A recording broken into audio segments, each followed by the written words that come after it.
try to start on time. Let's do this thing, right? So good news or lucky news for us this week is that I pulled up this morning and they are pruning the big willow oak in our front garden today. Don't worry, it's not coming out. It's just for weight reduction and deadwood removal, but it means basically half of our parking lot is blocked. So yay! we did the right thing. So that's exciting.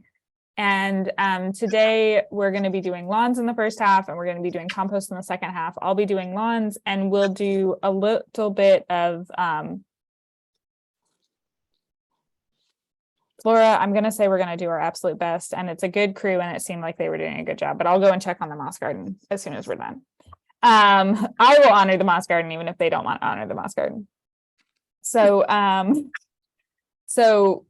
yeah, and then the other thing I was going to say is that we're going to do a little bit of more committee intros at the end of this session, and we'll also talk about the project a little bit at the end, so we'll have time for that, but most of that should be humming right along, and you guys did a great job on the first half of your projects, so I think you kind of know the drill, at least a little bit, on how those work at this point. So, oh, and then also, just because I don't want to forget to mention it, don't forget we have our optional field trip to Briggs Avenue Community Garden this afternoon at 2 p.m. You just park along the street in front of the garden. It is easier often to enter East Coast metal distributors into your GPS than to enter the address for Briggs, because it will actually take you past Briggs. However, if you are driving along South Briggs Avenue and you see a big garden, you can be fairly certain that that's where you should stop, regardless of what GPS is telling you. So with that, Lynn, I will turn it over to you. Hey, everybody. Good to see you all. And yes, it sounds like the timing was inadvertently perfect to do a Zoom today. Listen, just wanted to take a few minutes before we jumped into lawns to talk about your internship that's coming up. Believe it or not, you guys, 4 classes left. That's all there is. You have been cranking it. And as of April 20th, your last class, you move into the intern phase. And I think, as all of you know at this juncture, that's where you accumulate your volunteer hours and your general membership attendance. And some of you are already on your way with that as well, which is very exciting. What we wanted to do is just do a super quick review. As you guys know, we've been having some small group sessions to address the internship, to try to answer questions, provide some resources. We met on February 23rd, and we met again on March 2nd. We passed out some resources, which were primary contacts for various and sundry committees, or just to get information in general so that everyone feels like they got names to contact when and if they have questions, or even if you don't have a question, but you just want to talk to someone because you feel like you need a little extra oomph or boost or something. So what I'd love to do today, we're going to go through the final resource that we have for you guys. We're going to do it fairly quickly, and then we're going to all meet for one last small group session next week. And, because I don't know about you guys, but sometimes my best questions don't happen till 24 hours after. And so, we'll do a brief review of the checklist, and then you guys can, if you have any additional questions, you can bring them to the small group session. We got some music somewhere. No, I think that's a saw. Oh, that's the saw outside. Well, sorry, that's the like music. Okay. Anyway, Ashley is going to share her screen, and we're going to go to the intranet. And just wanted to make you guys aware, if we do go down to the 2023 initial training link, which I know you guys are all familiar with at this juncture, and you'll see that the heading after the intern photos is internship tools. And those first 2 links, I'm not going to go into. We reviewed those during our last small group session. If for any reason you were not at that small group session, please take a look at those. They are just meant to give you names of other master gardeners who are here with you to give you additional support, answer questions, anything that you might need. So take a peek at those if you have not already. What we are going to do is talk about that third link, which is the 2023 intern checklist.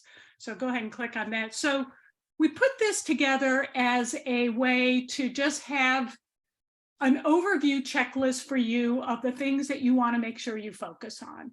I'm not going to read this to you because you guys are all capable of reading, but a couple of key points at the very beginning.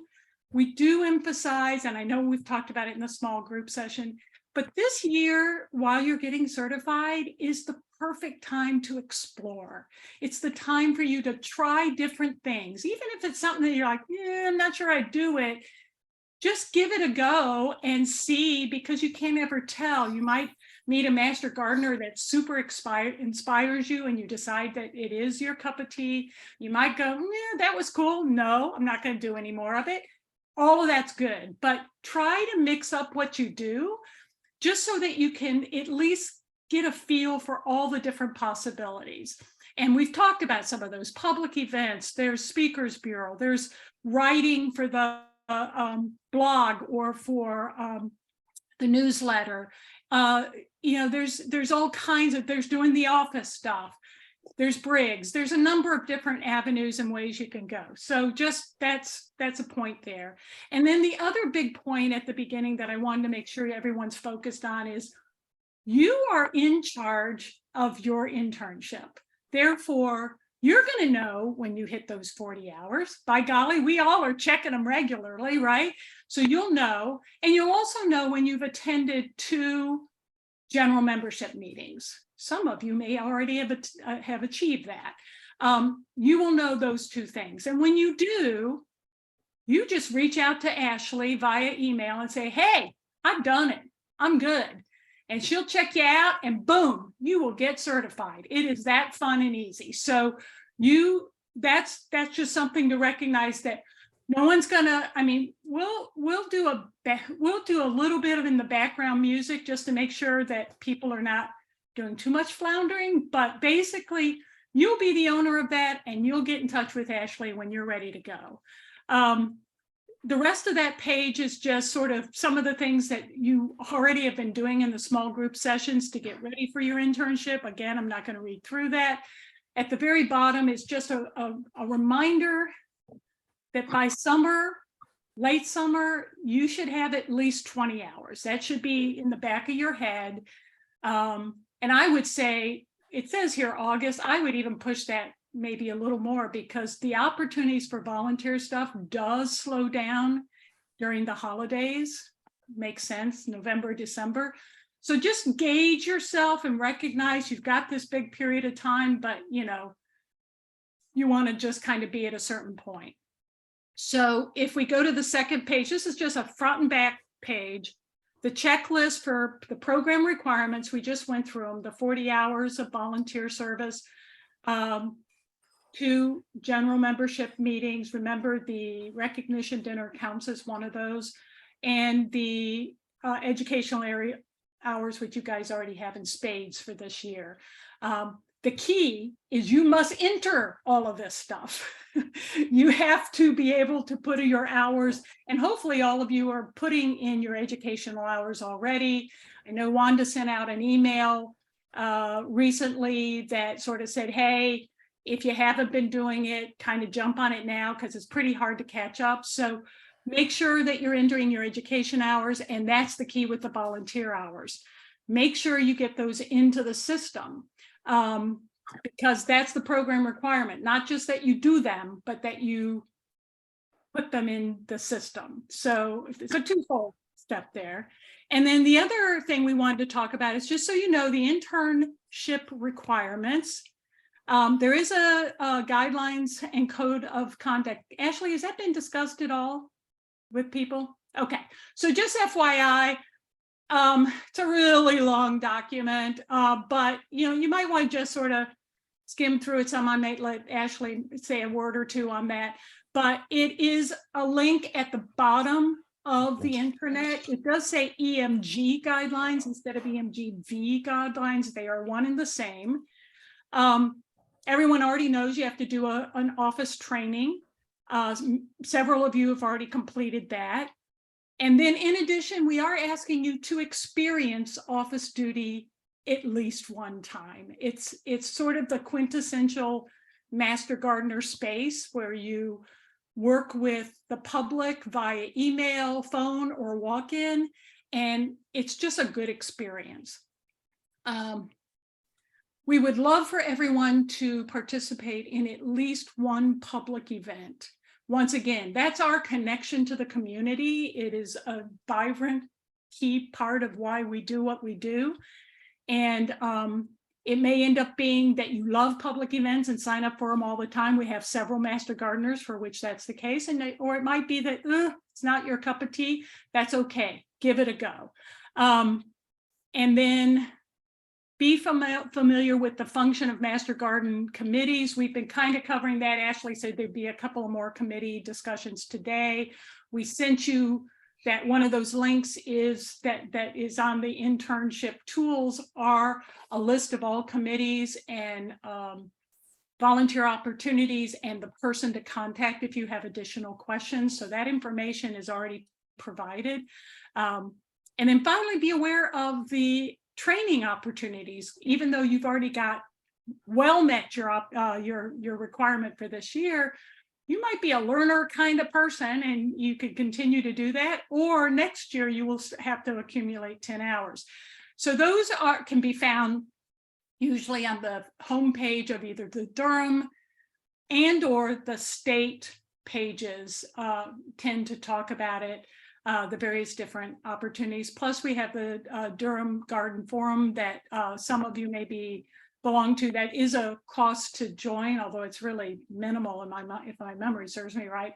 But those are other opportunities, and there'll be others. I mean, things will get announced, they'll be sent out via the listserv. There's always ongoing information that way. So that's your checklist. If anyone has any general questions now, that's great. If you haven't looked at it yet and want to take a few minutes and read it between now and next week and bring your questions to the small group sessions, then that's a good thing as well. So right now I see a question from Peter. Thank you. Would extra volunteer or education hours accrued this year, are those carried over to the next, or does it have to be within the calendar? Has to be within the calendar year. Not that it's not still worth doing more. That's not what I'm trying to imply. Right. Just curious how it works. But it becomes a clean slate, 0, 0, 0 for all of us starting January 1. Great. Thank you. Yeah, I think Wanda and like Kat Causey would just never have to volunteer again if we. Any other questions? Sorry, I don't have everybody's view, so if they're putting a hand up, I'm not seeing it. There we go.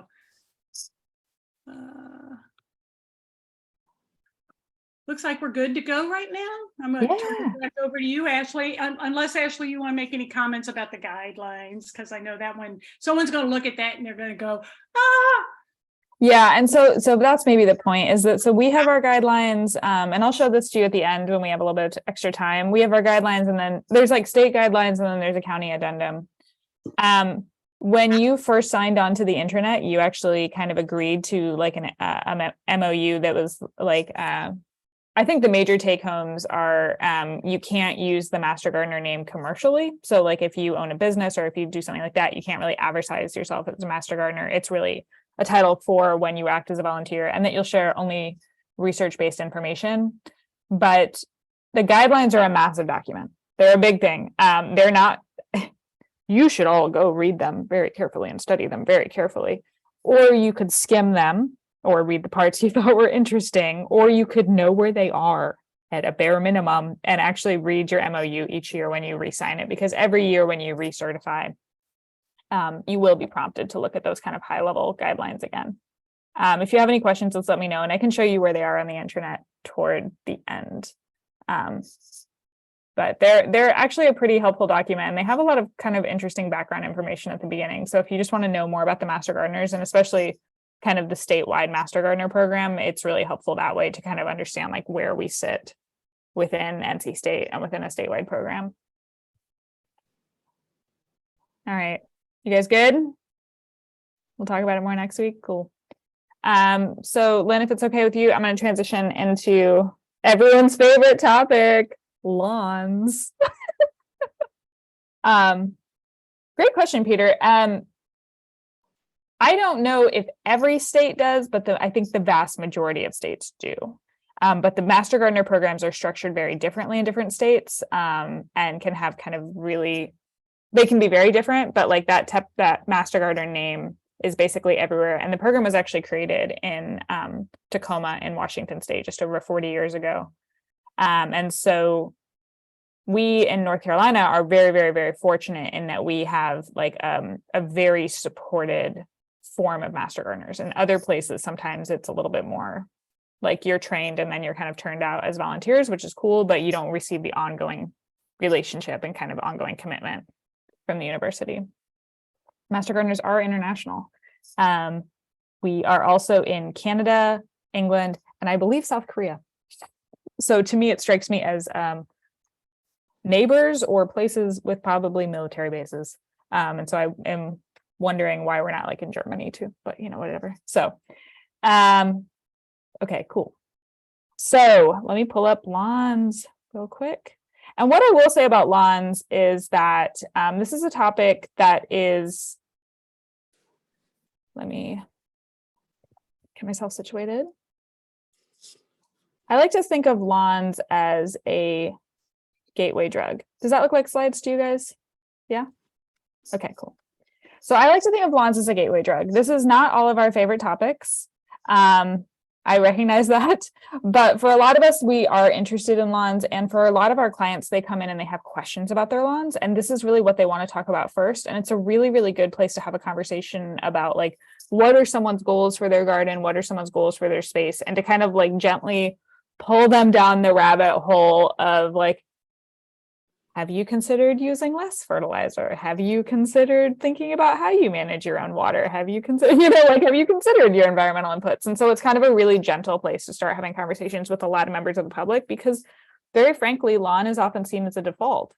And, a lot of us start with lawn, and then the more we get interested in gardening and the more we get interested in creating kind of a really nice space, not just for us, but for everyone else in our environment, it starts with lawn a lot of the time. So today we're going to be talking about lawn and other ground covers, but there will be mostly a focus on lawns. So why do we care about ground cover at all? So you can tell my bias, right? Like I start with a picture of, these are a bunch of prairie plants, right? This is your typical fescue lawn. This is coneflower. I feel like Baptisia was in here, which was really cool. So I have another thing over here, so you'll see me over here a lot of the time. But yeah. This is what Mitch was talking about last week, right? Where a lot of our prairie plants and a lot of our native plants have much longer, deeper root systems. And interestingly enough, a lot of times they think that these roots are not actually drawing up water all that deep down, but they're anchoring, they're opening up the soil, they're providing all these kind of soil services deeper down, which is really cool. And, our little typical lawn doesn't do much of any of that.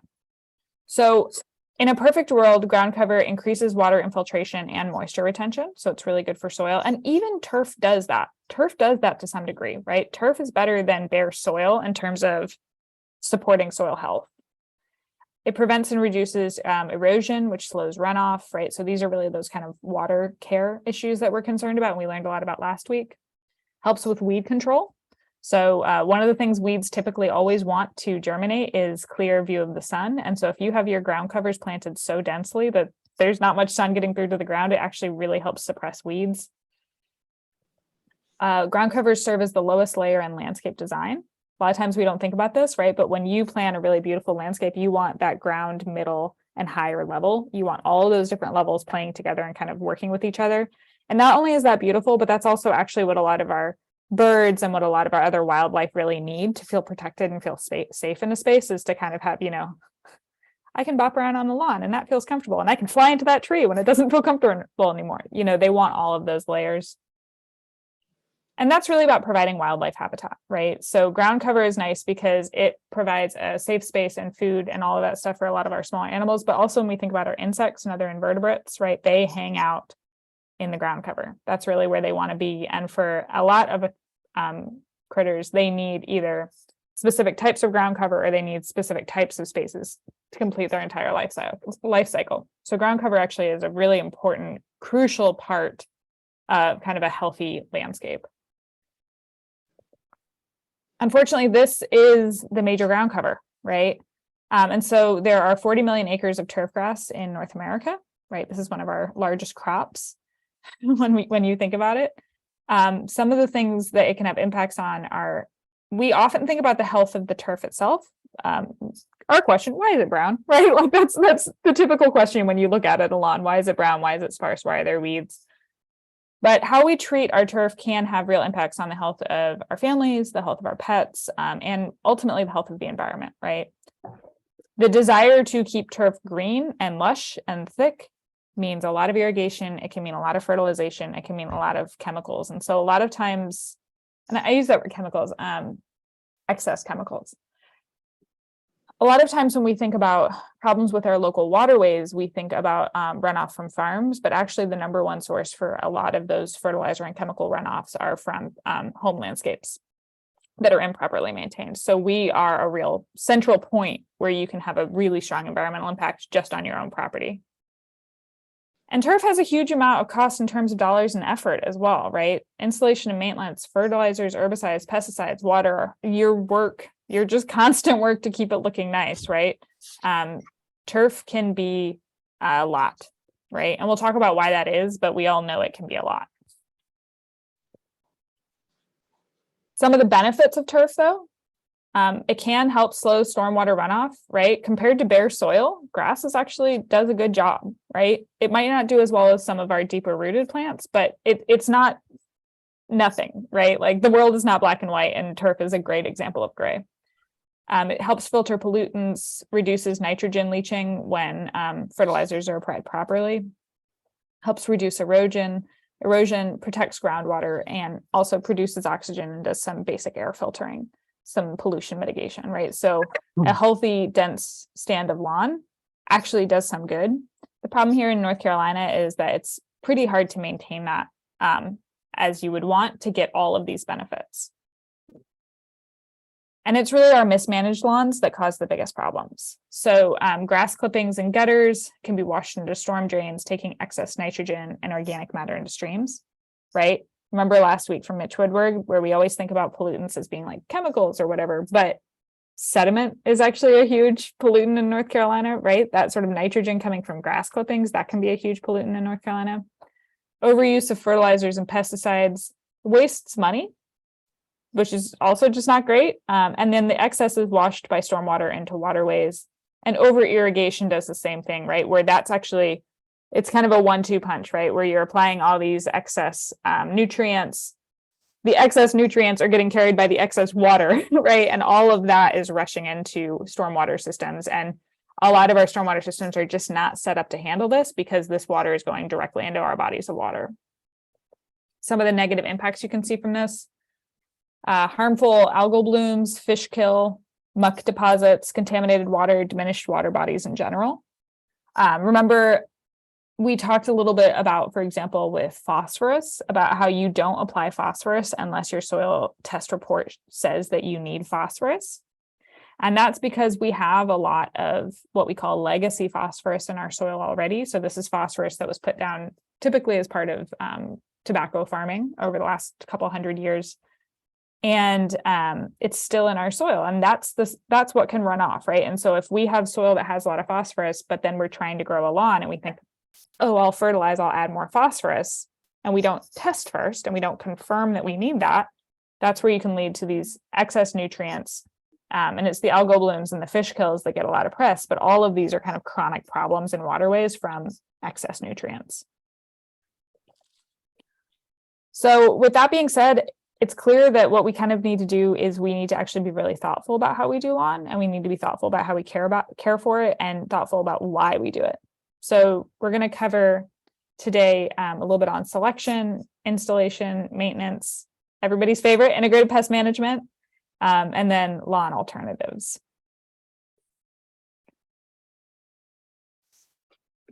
Try to keep an eye on the chat, but if you guys ask something and I don't see it, you can holler too. Yeah, Pana's point is great. This is a #1 question that you will get. And as much as some of us might not have lawns like in our heart, there are a couple of things you will need to answer. There are a couple of questions that'll just keep coming, right? And so it behooves you to have some locked and loaded answers. And I'll cover those bits specifically at the end to be like, here's what we're actually going to talk about.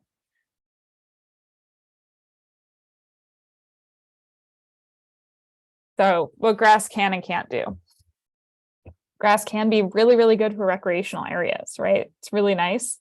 I have a slight little question mark in my brain about why we all need to maintain our own recreational areas, but it can be very good for recreational areas. It's really nice that way. It does provide some water and air pollution mitigation. It doesn't provide as good of wildlife habitat, either food or habitat. So either food or space. And one of the main ways to kind of resolve some of this is going to be moving forward to tolerate more diversity in our lawns. So weeds, right? Because actually it's that diversity that's really helpful. And we've talked a number of times about different root shapes. Having different weeds in your lawn provides different flowers on the top and provides different roots on the bottom. And all of that's really good for soil health. And it actually helps support everything and making it healthier. So the reason lawns are so hard here. Condolences to anyone who moved from someplace where it was easier, which I think was probably most of us if we moved. So this is a map of North Carolina. Here we are in Durham County, and green means both cool and warm season grasses. I think that's extremely optimistic. Green means neither cool nor warm season grasses are perfectly adapted here, right? So if you get out to the coast, those warm season grasses do really, really well. If you are up in the mountains, the cool season grasses just sing. It's beautiful. Here we are kind of straddling this line. And as our climate becomes droughtier, more unpredictable, harder to work with, we have an area that's already not perfectly adapted for either grass and that is now erratic.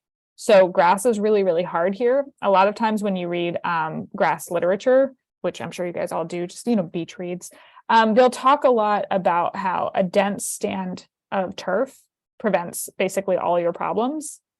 We're in a zone where it's almost impossible to have a dense stand without really, really, really active management and maintenance, or you get really lucky. So I'm saying all of this to be like, you're okay. I know you're trying. It's not you, it's the grass, right? It's really hard here. And part of that is because when we think about grass, what we're not really kind of aware of, because it's small and we view it as all one thing, is that this is what we're trying to do, right? We're trying to grow a massive monocrop of a grass, right? I'm from Indiana. This is, I think, from Iowa. Cornfields are the same deal, right? Nobody ever looks at a corn farmer and they're like, oh, that's easy. Like, why are you worried about why that's difficult? This is difficult, right? Growing 1,000 acres of corn or growing one front yard of grass, you're asking for the same thing. You're asking to grow thousands to hundreds of thousands of plants identically. For any gardener, that's a challenge. And so just be kind of cognizant of how difficult this can be, and especially in an area where we don't have varieties that are particularly well adapted. You're always going to be happier if you shrink the area of lawn, right? The easiest way to grow 10,000 plants identically is to focus on maybe growing 5,000 plants identically, or maybe 1,000 plants identically, right? The smaller the area, you'll probably end up using the same amount of energy, but you'll have a much better result. It'll look a lot nicer. There's a kind of a school of thought that you'll hear sometimes in this area about grass should be more like rugs, right? So it should be little accent rugs than area carpet, right? Because accent rugs can be really pretty and they're easy to maintain, but when we set up lawns, so much of what we do is we say, well, the entire space, the entire backyard or the entire front yard is turf, and then we carve out our garden beds. Instead, let's say we have unmanaged areas, we have garden beds, and where do we want turf, right? Where do we actively choose it, not just use it as the default? Because it's one of the absolute highest maintenance things you can plant, and your highest maintenance idea should not be your default. So when thinking about selecting a grass species, because we can do warm season or cool season here, you have to think about what do you have to offer and what do you want from the lawn. So what do you have in terms of sunlight? Really, really bright sunny spots will typically do a little bit better with warm season grasses. Some of the cool season grasses like fescue can tolerate a little bit of shade and might even appreciate it in the hottest parts of the summer, but they're like Goldilocks. They want some shade, but not too much shade. They want it just right. Microclimate, if it's a little bit cooler in your area, right? Maybe you're by water, or maybe it's just kind of cooler for some reason. We know this about our yards. You can typically do a cool season grass a little bit better. Level of maintenance, budget. All of this is really important. What do you want from the lawn? What's the level of traffic you're expecting? If it's viewing only, I would actually really say, maybe think about not grass, right? Because if it only needs to look good, why would you plant something that's actually really kind of engineered for higher traffic, right? You could plant something that was lower maintenance and be pretty happy with that. Dog runs are always going to be hard. Dogs are hard on grass. I love dogs, but they're hard on grass, right? And so kind of being realistic about what you expect from that space. What do you want for appearance, for color or texture? Different varieties of grass in this area have different coarsenesses. They have different colors even. And so just as kind of a quick review, and I know you guys read some of this in your book, but the difference between warm season and cool season grasses, and this will be a huge question you guys will get. So our warm season grasses, right? These are the grasses that are brown or kind of golden in the winter. And if you're from further north, you will think this is totally wild looking, right? So I'm originally from Indiana. I saw warm season grasses down here. I was like, oh, yuck, why would I want a brown lawn in the winter? And so I planted fescue and I was like, oh, because it would actually grow in the summer. Cool. I like to joke that the difference between warm season and cool season is that warm is brown in the winter and cool is brown in the summer, right? Because our fescue lawns really just struggle in the summer. So for our warm season grasses, we have ones that grow through stolons. So these are those above ground stems. I was putting the presentation together and I was like, it's actually really cool because it's a review of a lot of what we've covered, right? So thinking back to our botany classes and our weed classes, stolons and rhizomes. So this will be things like St. Augustine grass and centipede grass. I don't see quite as much centipede grass around here. It's a little bit more coastal, but it's a fine grass. These are just kind of coarse. And then stolons and rhizomes, this will be things like zoysia grass and Bermuda grass. Bermuda grass is a beast once it's happy, right? So it'll spread, it'll take over everything, which if you have a really large area, maybe is okay, right? But if you have a bunch of beautiful beds you're trying to plant it between, right? Like that is not going to be your friend. That thing's going to fight you day and night. Zoysia is beautiful. It can be really thick, really lush. It's not so fast growing that you're always just kind of chasing it with a mower. If I were putting in turf at this point, I'd be putting in zoysia if I had the sun for it, because it's just a pretty grass and it's not brown in the winter, it's golden, like it's all about your framing of how you look at it. And it can actually be quite attractive even in the winter. The cool season grasses are what you're used to if you're from further north. They can either be bunch grasses or spreaders. The bunch grasses are more common. So our spreaders are Kentucky bluegrass. This is nice because it's able to fill in bare spots, right?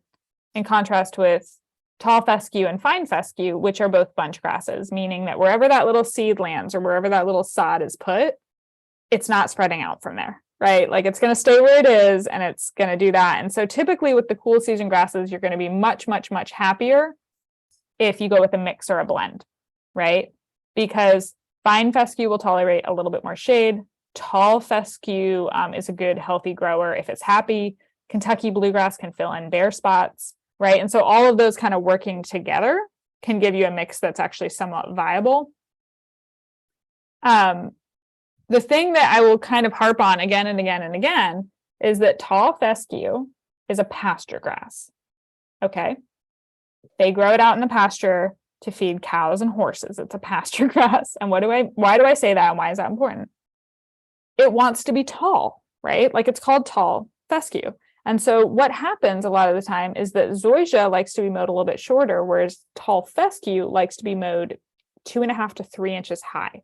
And if you mow it lower than that, you're always giving it a hard time. It's never going to be quite as healthy. And so if you're going to be growing the cool season grasses, make sure you set your blade height higher. Shorter than that, remember, this guy wants to be living its best life out in some pasture 2 feet tall. It does not want to be cut down to 1.5 inches. It just doesn't tolerate it well. And you're always going to be stressing that grass if you do that. How do you know which varieties to plant? And I'll include these links in our follow-up email. NC State, not surprisingly, puts out phenomenal literature on this. They have a massive sod and grass research station where they test all of these varieties all the time. They do all this really, really cool work, and they come up with lists of the top performing tall fescue and everything else zoysia cultivars for the region, right? So they can give you exactly what you want, and they can tell you exactly how it performs. So this is the one that came out for 2022 for the cool season grasses. If you were to scroll down in this document, they literally give you names of varieties. What you do with this information, once you've found it, is you can either go to a big box store, and on the back of every bag of grass seed, on the back, they always have which varieties are included. And so what I do is when I'm going to buy a bag, I just try to find one that has at least 1 or 2 of these varieties represented in a high proportion, right? The other thing you can do is that a number of our local garden centers in the area actually get blends ordered, specialty blends ordered to include some of these NC State approved varieties. This is so much better than going and just buying something that was made for like, who knows where, right? Variety matters. NC State has done this research. It's really interesting to look through and to kind of know that you're getting something that's a little bit more aligned for our region, is going to perform well, because again, we're on that margin where nothing is really that happy here. So it's worth taking the time to find something that's like got a fighting chance, I guess I would say, which is where these are. Sorry about the chainsaw in the background. I do love variety names. So when you're establishing a lawn, you want to, when you're kind of laying out where your beds are going to be, it's worth thinking about what the mower can do, right? So using straight lines or gradual curves, that'll be easier to water and mow. This is also one of those principles of landscape design that I think is kind of important to remind yourself of, is that typically, I hear it described as like strong curves, right? So if you have a really long area, it's better to do 1 or 2 gentle, big curves than to do kind of this like weavy thing that we do. A lot of times we get very creative and we think it'll look very artistic, but it ends up just looking kind of jagged. Whereas if you have strong curves, it tends to be more pleasing to the eye and it's easier to maintain. So kind of just a little bit of meat to that curve. It can be very, very helpful to use edging material between grass and planting beds, especially if you're used to spreaders. So things like Bermuda, but in general, even with fescue, it's helpful to know like where to throw seed and where to not throw seed, right? To be really clear about that so it looks tidy.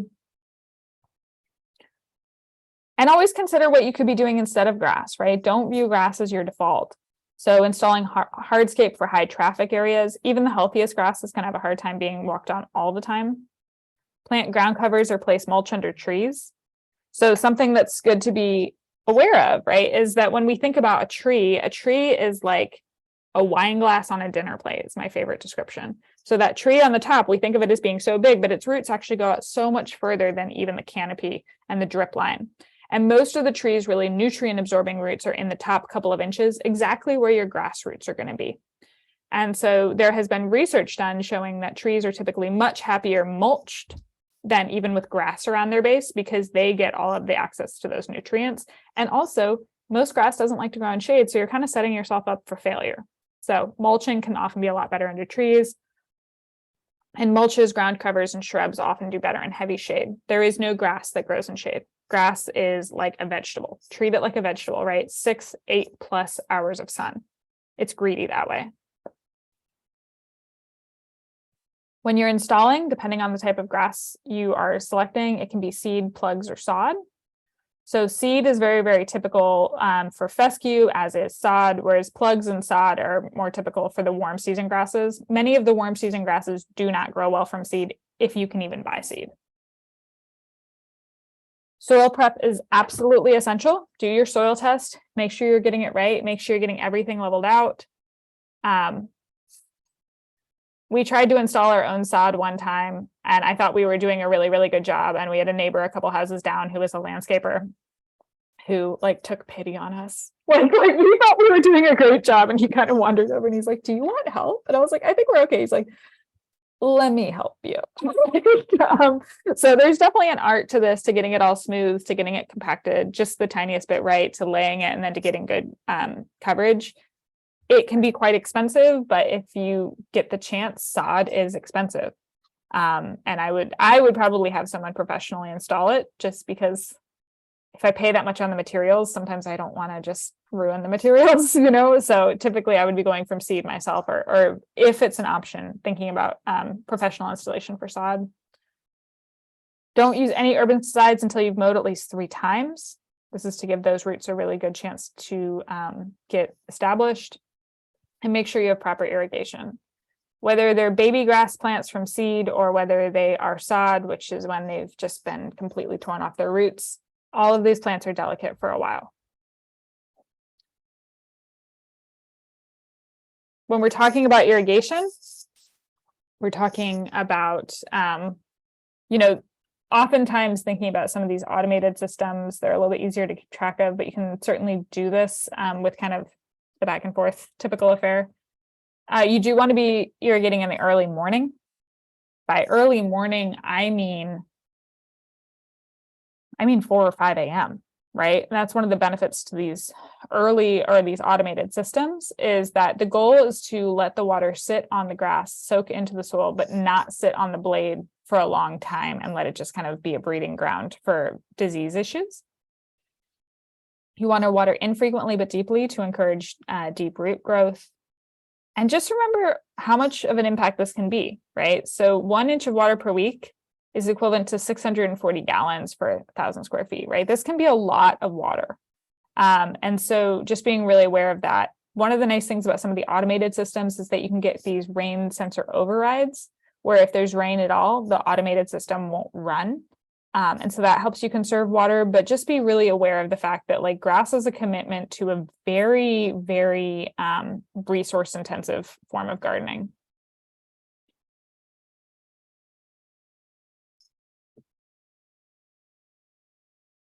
Make sure you design and adjust your heads for uniform coverage. This is really important. One of the ways to test how much water you're actually getting out of a system is to take a flat-sided can, something like a tuna can, that's low, and basically you run the irrigation system for a set amount of time and you collect water in that can, and you can even place them around the yard if you want multiple kind of data points to understand, is your system actually spreading as much water as you think it is? Is it spreading it more? Is it spreading less? These sort of automated systems are not just like throw some heads around, hope for the best, right? Like there's a kind of a testing and calibration that happens periodically with them that can be really useful, and they're awesome, but again, very resource intensive. And just be really aware, and this might be something you get questions about, that we do have watering restrictions in Durham. And not everyone knows this, but anytime you use an automated system, so if I'm holding a hose, right? Like if I've got my hand on that hose, this doesn't apply, but the moment it's running without me literally holding it, these restrictions come into play.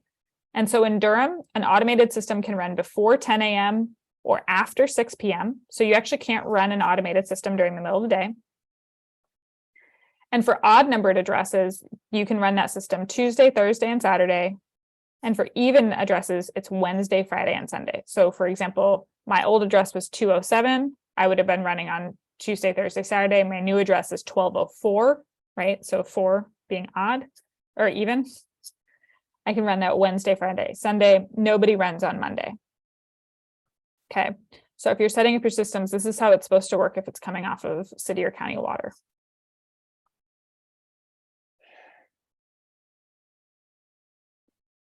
So why are we so hung up about overwatering? This is preaching to the choir. Hopefully at this point, hopefully you guys were all totally converted by Mitch last week. But first off, it's not good for the lawn, right? So we can increase diseases, increase in insect pests. It encourages weak, shallow roots. It's always good to try and encourage those roots to go deeper, to look for a little bit of extra water. When the water is just right at the very top, the roots stay at the top. And then they have basically no resilience when drought does come. There's an increase in leaching and runoff with excess water. It wastes water and money. And you have an increase in water-loving weeds. So there's a whole class of weeds that will basically start taking over when there's too much water, because the turf will get weakened and those weeds will just be happy as clams, and they will go for it.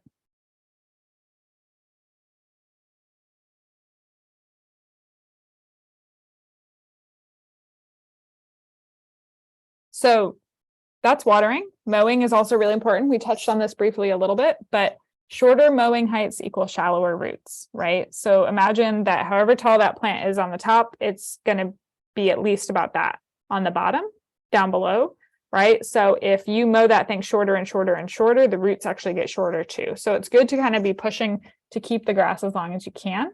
Fescue especially, this is very, very, very important. Don't be mowing fescue less than 2.5 or 3 inches, even 3. You set your mower almost as high as you can for fescue. Mowing too low stresses the grass. And you always want to make sure you remove less than 1/3 of the blade height. So grass is really interesting, right? Because we've talked a lot about meristems in this class. You know, we've talked a lot about growth points out at the tip. With grasses, the meristem is actually at the base. That's why you can cut off the tip repeatedly and it keeps growing up. But you still don't want to cut it down too low because it stresses it out and it opens it all up for kind of disease and other problems. And obviously don't mow your grass when it's wet. Like, that sounds terrible, it sounds miserable, and it's not good for the grass. Make sure you keep your mower blades sharp. Okay, you're going through and lopping off the grass's like arm periodically. Sharp blade for that, right? Clean cut. If the lawn gets too tall, you actually want to mow it in stages a few days apart. This is a pain, but it's better than stressing it out. So just kind of do that. And then increasingly, there's a lot of research showing that one of the best things for grass is grass clippings, right? So this is called grass cycling, where a lot of times we used to use these bagging mowers and you would take it and you would move it off.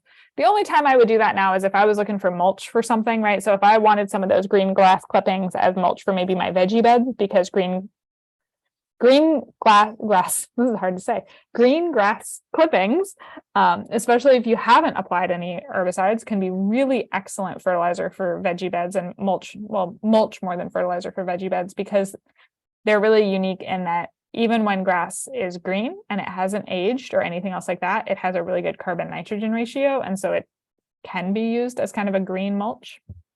But in general, unless you're doing that, leave those clippings on the grass. If they're matted up or anything like that, rake them out to kind of rake them in, but leave all of that there, because that's all that, those nutrients, right? There's nutrients that are going to decay. There's carbon that's going to be released back into the soil. Don't be asking your grass to continually use carbon to make more grass that you then clip off and haul away, right? Like give it back, give it some help, give it back, right? The other form of old grass that you will see in lawns is thatch. And this is a little bit more common in some of our warm season grasses, but it can build up in fescue as well. It's the layer that develops between the zone of green, so up here, and the soil surface, right? So it's all this dead grass down in here. Fun sidebar. I was playing in the grass one day, just because I was just sitting there, I don't know, amusing myself, pulling thatch out with my hands. And I kept finding these little, they're called worm snakes, or there's other names for them, but they're these little baby snakes. They're not even babies. They're like this long. They never get longer than that. They're super cute. And I think they really like to hang out in here because they're basically like a near surface snake. And they were just so cute. And I was like, thank God for all this thatch, because all these little worm snakes are just like having a great time down here. And it's like warmed my heart. But thatch can be problematic a little bit in that this is all a bunch of dead plant material right next to living plant material, which can be a recipe for disease if it's capturing too much humidity and too much moisture. So you can a lot of times get thatch because you have very vigorously growing turf, or also if you have poor aeration or excess nitrogen or irrigation, or if you have infrequent or high mowing, right? So if you're dropping big bits of grass on here all the time. If you have a lot of problems with thatch, you'll start seeing the grass weaken a little bit and you'll start seeing it get thin. And that's when you come through and you do core aeration. Whenever you aerate, it's really important that you do what we call core aeration. And so what do I mean by that? Core aeration are machines like this, or sometimes they're even much bigger, where it reaches in and it grabs a core and it pulls it out. You know, sometimes when you go and you see a lawn and it's just got all the little brown bits all over it, it's because they did core aeration. They actually pulled those cores out. Sometimes on smaller lawns, and so this is especially kind of applicable in urban settings, folks will try to do, it's like spike aeration, or literally they'll go in with a fork and they'll just jam the fork into the ground and try to rock it and open it that way. Or they'll even, there are these funny little like clamps you can get for your shoes that have spikes and you just kind of spike around, you know. The problem with that is that when you reach in and you pull a core out, you're literally removing soil volume and you're opening up space. Whereas if instead I drive a spike in, I have removed no soil volume. I've opened up a space by compressing the edges, right? Like I've pulled it that way, I haven't pulled it out. So that doesn't actually increase aeration. It just creates compressed zones around holes. So really insist on having it done with a core aerator. You can rent core aerators from a couple of the big box stores and some of the landscape supply centers in the area too, if you want to try it yourself. So for maintenance, thinking about nutrient management, obviously always begin with the soil test. This is absolutely critical. When you're applying, this is a little bit of a refresher, but remember our major plant nutrients are nitrogen, phosphorus, and potassium. Nitrogen, being good for green leafy growth, is essential for grass. That's why it can be a pretty heavy feeder on nitrogen. Phosphorus is really good for early development and root growth. And potassium is good for overall health of grass, as well as vigor and cold hardiness. It can be tempting to over-apply nitrogen, but kind of be aware of what you're doing. And it's always good to, even though the soil lab doesn't test for nitrogen, it's good to get a soil test done because they can at least tell you the recommended nitrogen application rate. Spoiler alert, the fertilizer bag will give you a high number. They're trying to tell you fertilizer, right? But it can be helpful to kind of look at the appropriate rates for this. And typically fertilizers for lawns will be slow release or controlled release. So you're not going to be spreading like fish emulsion on a lawn, right? You're going to be using something that's a pelletized product.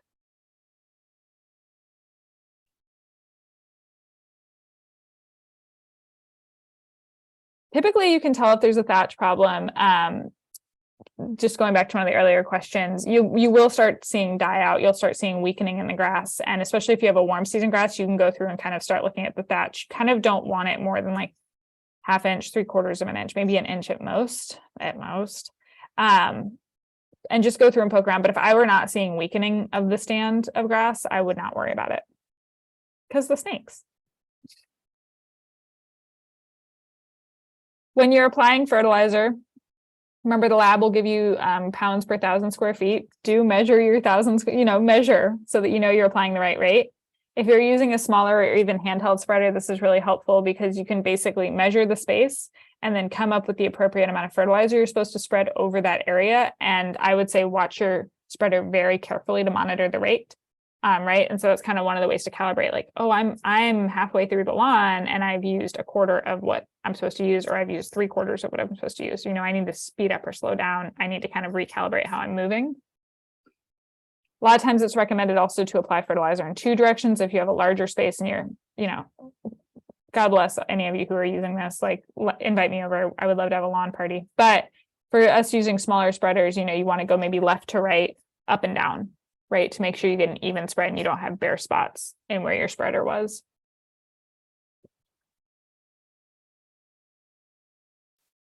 Make sure,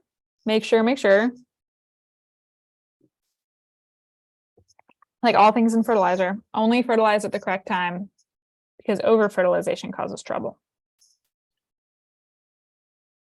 In general, with fertilizer, not just with lawns, but in general, you want to apply fertilizer right before the plant starts actively growing or when it's in its early phase of active growth. For a tomato plant, I fertilize when I'm planting that tomato and as it's producing tomatoes. For fescue, which is a cool season grass, I fertilize in the fall and through the warmer periods of active growth, right? So maybe fall and maybe a little bit in the spring. There's some old lore that you should not fertilize fescue, cool season grasses, in the summer. Increasingly, research from NC State is disproving that, and they're showing that it can be beneficial to fertilize at a low rate, but certainly you're not going to be fertilizing quite as much. For warm season grasses, you would fertilize basically in the spring, right before their active season growth. Some of the problems you can get from over-fertilization, you can have burned turf, excessive growth. Excessive growth sounds like a good thing, but a lot of times when deer come into our lawns, come into our yards to eat our grass, or when chinch bugs come in, like when any of those things come in, a lot of times they like that really nice new green leafy growth. Excess nitrogen is going to put out basically a salad buffet, whereas the leaves that are grown when they're a little bit less nutrient rich will be a little bit tougher, a little bit less pleasurable to eat. And so over-fertilization can even bring in pests. It also is obviously a huge source of environmental pollution, right? So it's never worth over-fertilizing. I would always have a plant that was a tiny bit nutrient stressed rather than something that was over-fertilized.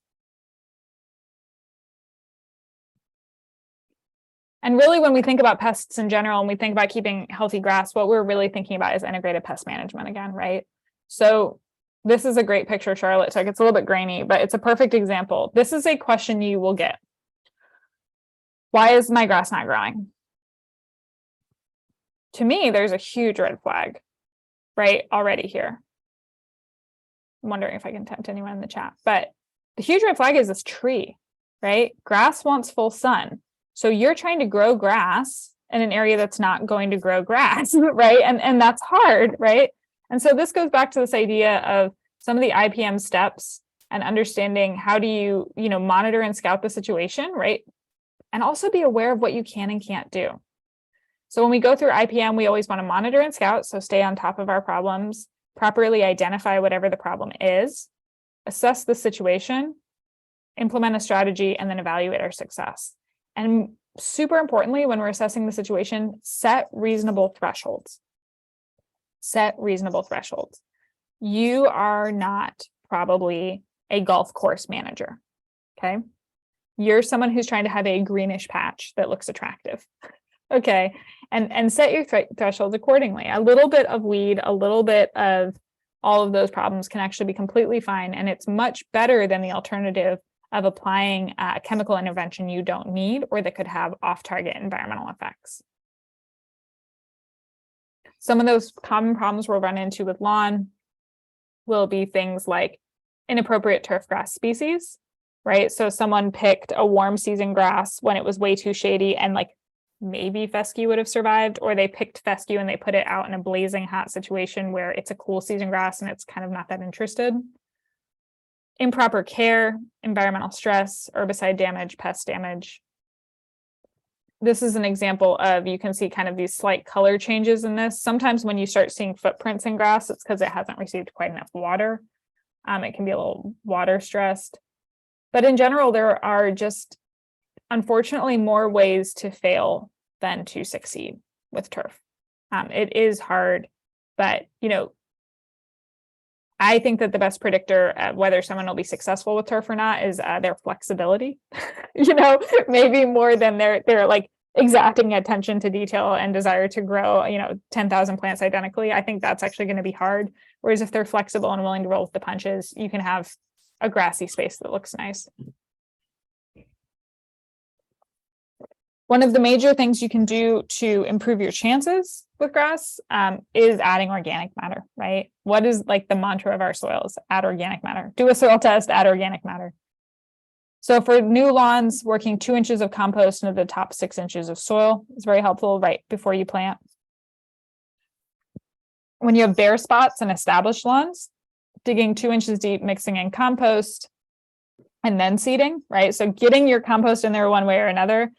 And something that's become increasingly common, and you can even hire services to do this now, is top dressing with compost. So that's what's going on over here in this picture, where what's happening is that once a year during active growth, they go through, they core aerate, so they remove some of that soil, right? That helps reduce compaction. It can help with thatch problems.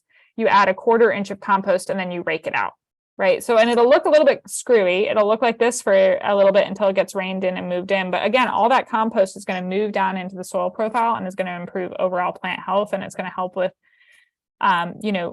watering issues and all these other things, just getting more organic matter into that soil. People are seeing huge benefits with this. It's really, really helpful, but you do have to stay on top of it and you have to tolerate things looking a little dirty for a while. You can also top dress with soil, like Sue asked. I would probably top dress with compost more than anything else. It obviously is going to disappear over time, but most of the soil products you buy are actually a large component compost too. So it's kind of like 6 of one, half dozen of the other. And I think it's going to be a little bit easier to top dress with compost without smothering the lawn than top dressing with soil.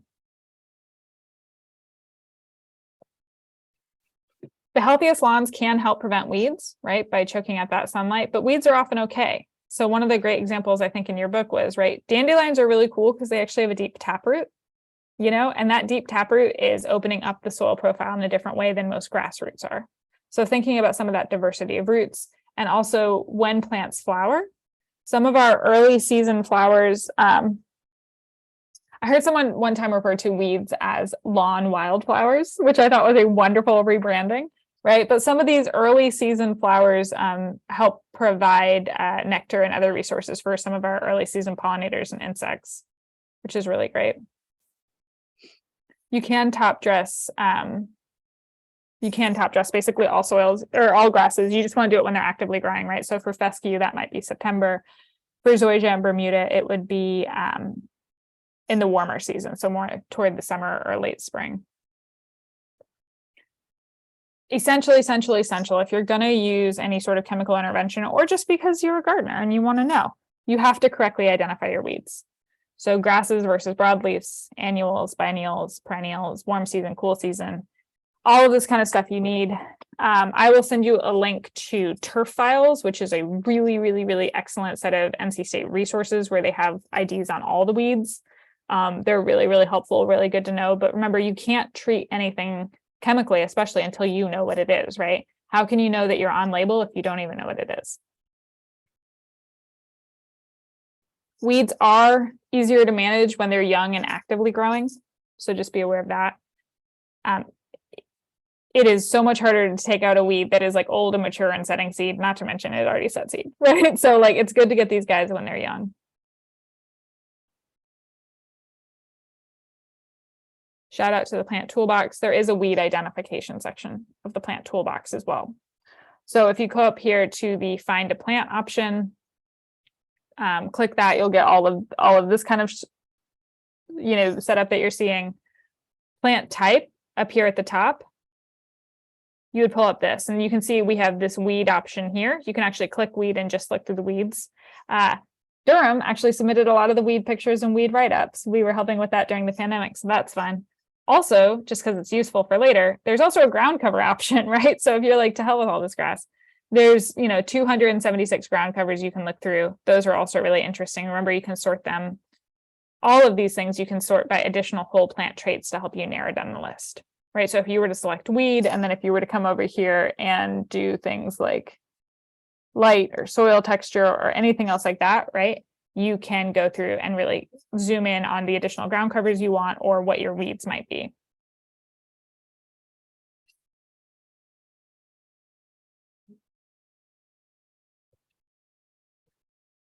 Once you have ID'd your weeds, you can use herbicides, but they're only a temporary treatment.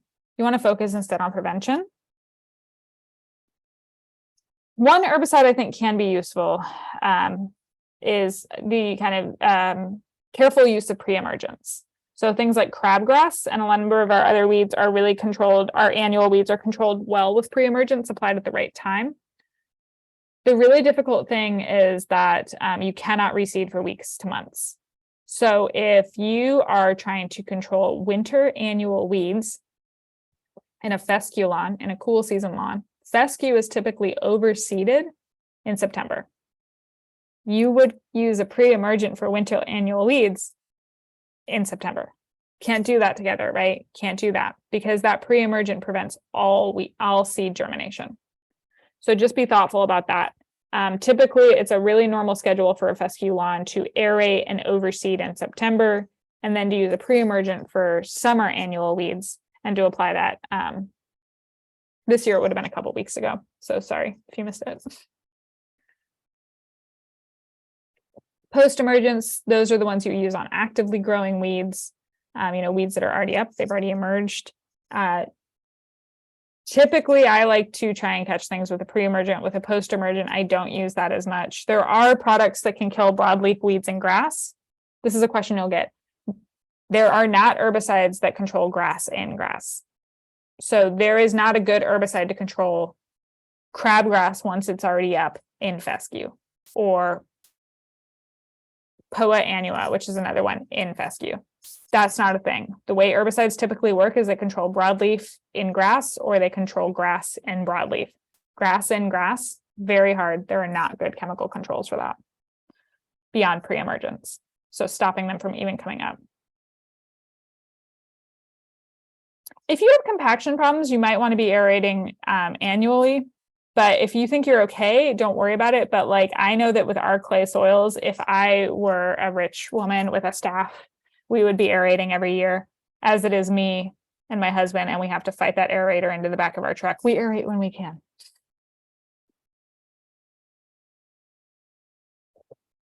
Some of the common insects you might run into, some of these are worse than others. By ants, I mean fire ants.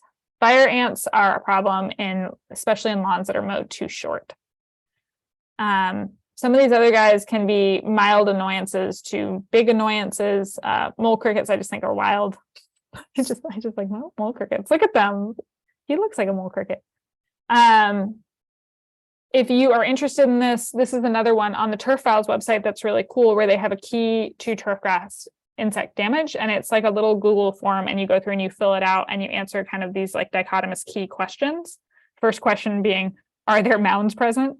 Because the answer everybody wants is, are these fire ants? And they work you through this little dichotomous key. It's really cool. I'll send you a link to that. It's just interesting to look through as well, to kind of play with.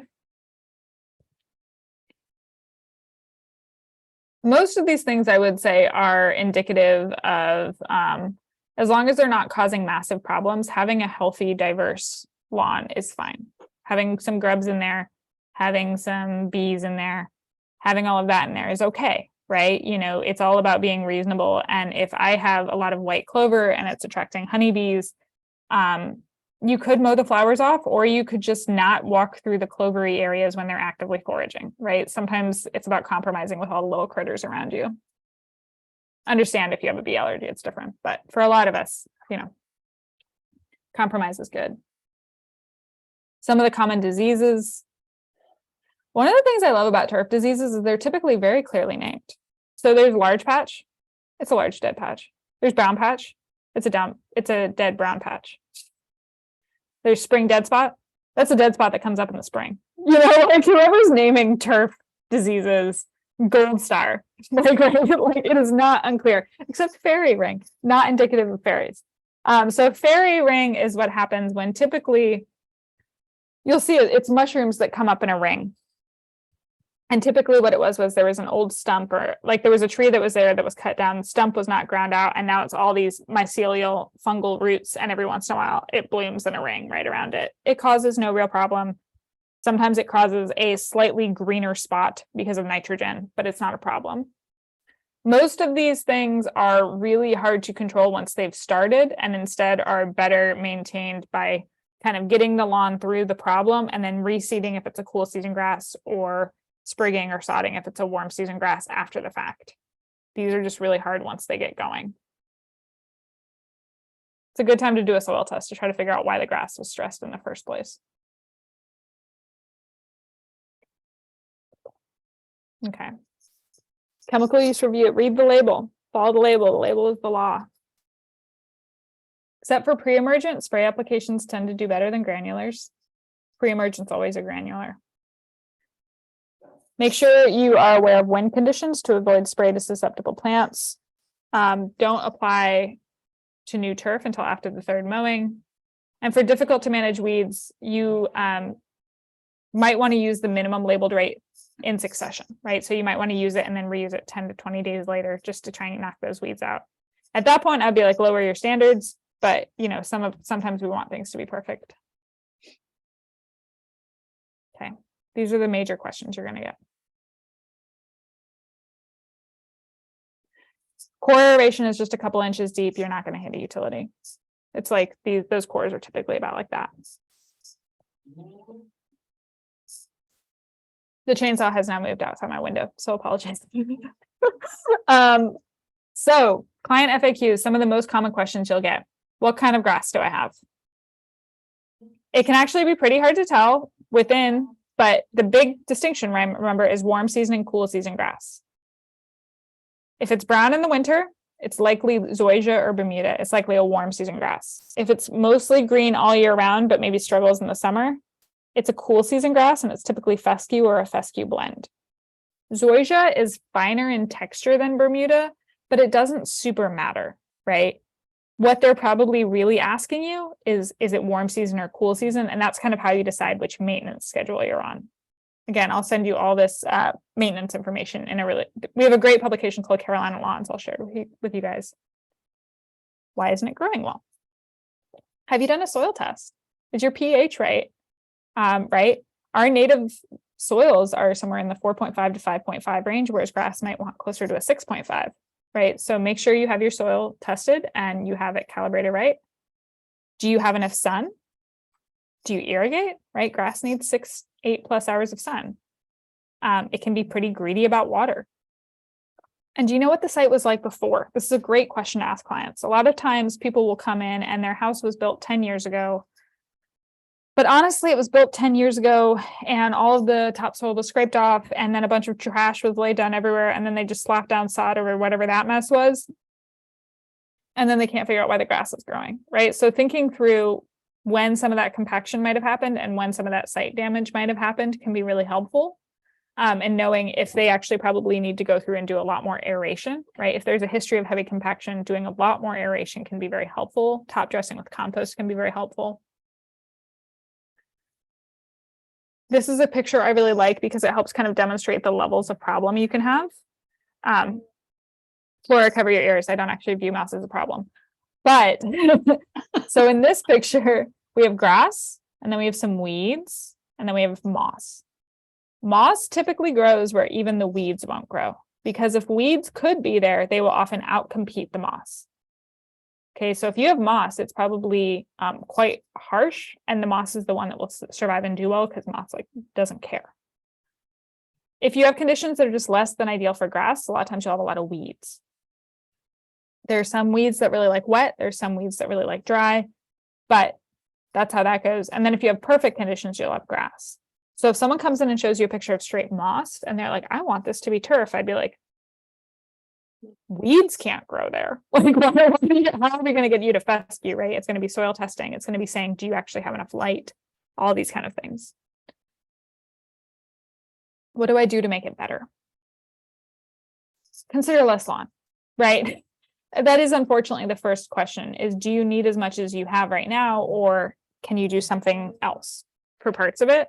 It's going to be easier to manage a smaller space. And if you do need to renovate, do it during the correct season, right? So these are kind of those big overhauls of turf. Again, for cool season, you do it before they start growing. So sometime around September. For warm season, you do it late spring to summer.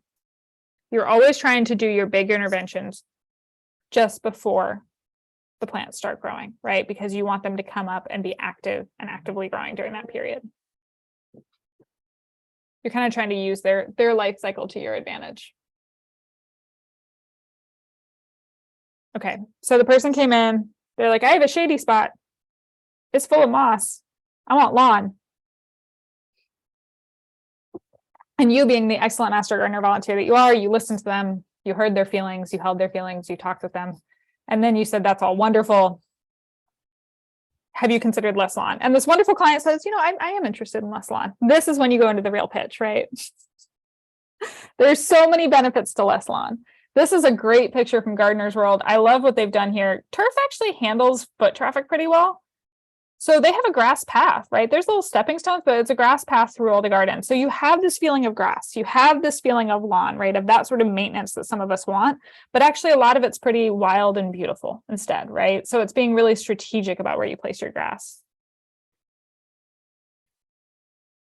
Other types of ground cover can be much lower maintenance. I say let someone else take care of the lawn, right? I can go to a park, I can go for a walk, I can do whatever if I want green space that's lawn, right?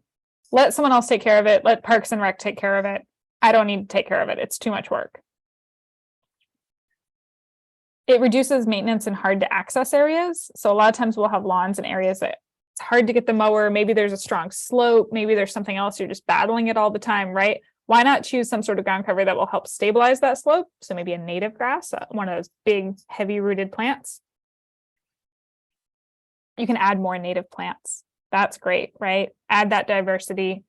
You can add biodiversity and multi-season interest, even if they're not native plants. Plants that are closely related to native plants have a huge benefit as well. You can think about multi-season interest. You can think about the plants that do something interesting, right? The grass here looks good all year, but then you have hostas coming up and you have all these other plants coming up, right? And that's really cool and really beautiful. And planted densely, so something like 4 to 6 inches apart, a number of ground covers will actually fill in to basically have a lawn-like appearance. So some of those we'll talk about in a second. So that's the one thing I will say, if you're going to go with a lawn alternative and you want it to be dense and you want it to act as its own mulch, plant those basically as densely as you can afford to. I'm going to go through these next slides a little bit quickly so that we have time for a short break before our next section. But remember, I will share my slides and all of that. So we'll have all that information. If what you really want is you want something lawn-like, these are some good options. So first off, this is just lawn with a lot of white clover in it. This is not my lawn. This could be my lawn if it was much smaller. This is really great because the white clover adds nitrogen. It also has flowers that provide food for pollinators. And it kind of grows where the lawn is struggling, right? This lawn is probably struggling because of a nitrogen deficiency. That's why the clover does well, because it brings its own nitrogen to the party. I say let them just party together, right? Don't fight that. Clover does a good job. Steppables are this interesting brand that you'll see at some of the garden centers. I would say check out their website. They actually have a really great website where they talk about all these different varieties they have. And these are a bunch of plants that were really identified and propagated to be good kind of ground covers. And a lot of them are steppable, right? Just like their name says. Some of the major ones this includes would be things like some of the thymes, so elfin thyme or red creeping thyme. These are little plants that just kind of go in between. They handle a little bit of foot traffic, not heavy foot traffic, but they handle some. And they can be really charming when you walk on them because it smells like thyme, right? Which is really nice. So these can be good planted amongst stone paths and that kind of area.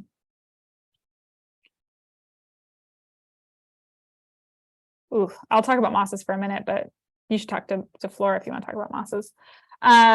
Another couple too that we have, mazis, creeping mazis. This is actually a really, really good one because it's actually very walkable, has these pretty purple flowers. It's a low little plant. This guy can do a pretty good job. I'm not sure you're going to want to play like a full football game on it, but you could certainly walk on it and it's completely fine.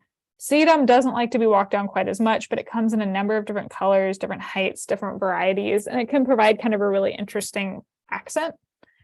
This could be something that would do quite well, again, in a stone walkway in a really sunny condition.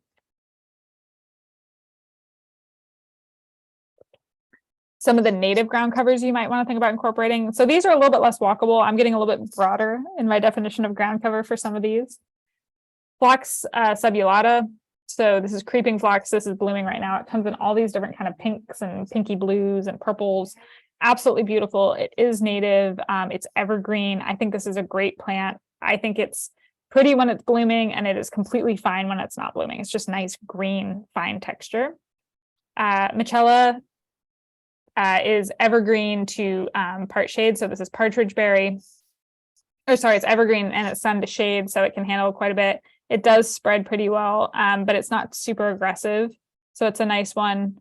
There are native irises that are lower growing. So things like Iris cristata comes in a number of different colors, kind of whites, purples. They have a nice texture, right? And this is kind of where you can start thinking about layering textures to kind of having, thinking about this not just as a ground cover, but as that lowest layer in your landscape design. So many good sedges. Carex is for the win. This is, I think, Carex pennsylvanica.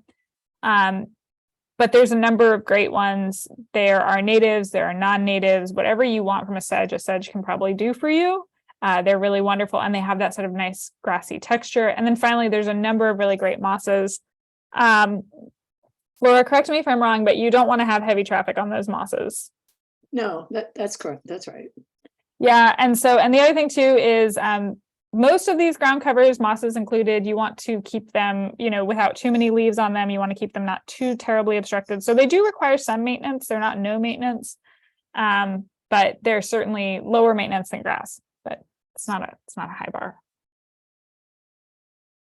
And some non-native ground covers that are also really wonderful. So some of the low junipers, things like Nana or Blue Rug. Blue Rug just has a great color to it. Nana is also very, very attractive. These are nice, coarse, thick, dense ground covers. They do like sun though. A chorus comes in a lot of different really great colors. Ogon is gold colored, which is really nice in case you're looking for that kind of color, right? Ground covers can be a really, really great way to kind of start working in some of these other greens, other blues, to kind of provide an accent to the landscape. I especially like thinking about some of the ground covers for shady gardens, some of the ground covers that have this more yellow green color, because it can help provide nice pops through the garden. And there are also so many different varieties of mondo grass. Mondo grass is great. There are dwarf varieties, black varieties. It tends to like shade. It has these awesome blue berries on some of the larger varieties. It's nice. It's grassy textured. It does kind of the same vibe as grass.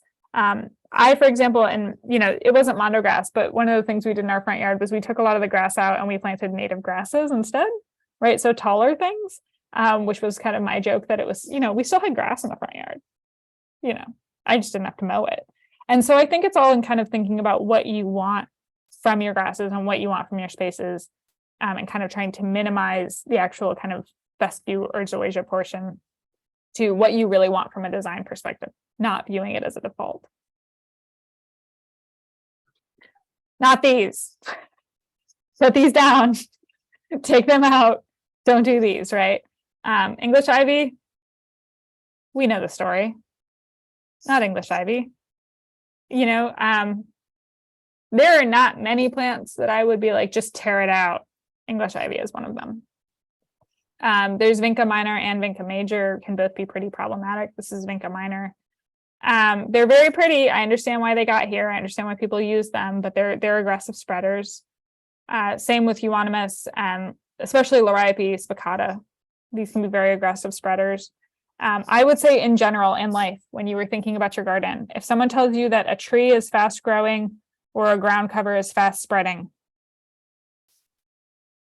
that's not the plant for you, right? Fast growing trees have weak wood. Fast growing ground covers do this, right?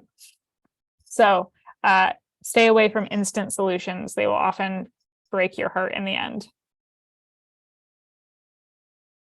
Okay, a couple of key points. Ensure grass has a function in your landscape, right? Plant grass for a reason, not as a default. Preparation of the site is key to good establishment. Cultural practices are needed for a healthy lawn. A healthy lawn has fewer problems with pests or diseases, but often you will still be overseeding or kind of touching things up from time to time. And use other ground covers as much as possible. So with that, it's 10:24. Rhonda will be starting at oh, nice, just nice comments. Rhonda will be starting around 10:30. So let's take does 5 minutes feel okay to folks? Stretch your legs, get your coffee, do your thing. Okay. And Ashley, if we could ask the person that has iPad 8 to either tell us right now who they are or put it in the chat for attendance purposes, that'd be great. Absolutely. And so for the Briggs tour also, I think it's about an hour, but Briggs is pretty loose. But what I will say is it's a very easy spot to wander away from when you realize you've used up all your time. Awesome. Ooh. So can we talk about where to put, let me stop share. Put piled weeds. Oh, pulled weeds. Oh, okay. So if there's seed heads on them, I tend to put them in the compost pile. I never revisit. There's like that pile of rot in the corner and you just don't think about it. And then if they are still green or if it's not too seedy, I put them in the regular compost pile. Does that make sense? If Diane's with us. Okay. Yes, thanks. but I'm a little loose, but in practice, what you should do though is anything that's got seed heads on it, I would probably not be adding back to the regular pile. Rhonda will tell us how to do a very, very good compost pile that would actually take care of all of that. That is great if you can do it. If, know yourself. Know yourself. Great. Thanks. Absolutely.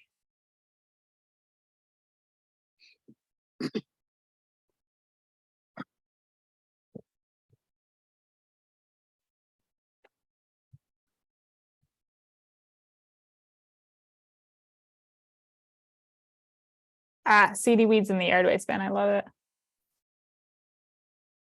All right, so 5 minutes. We'll be back at 10:30.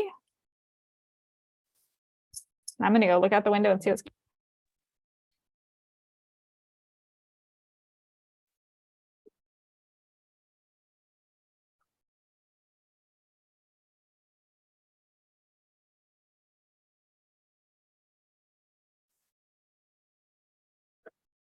I'm quite excited. I think they're doing a good job.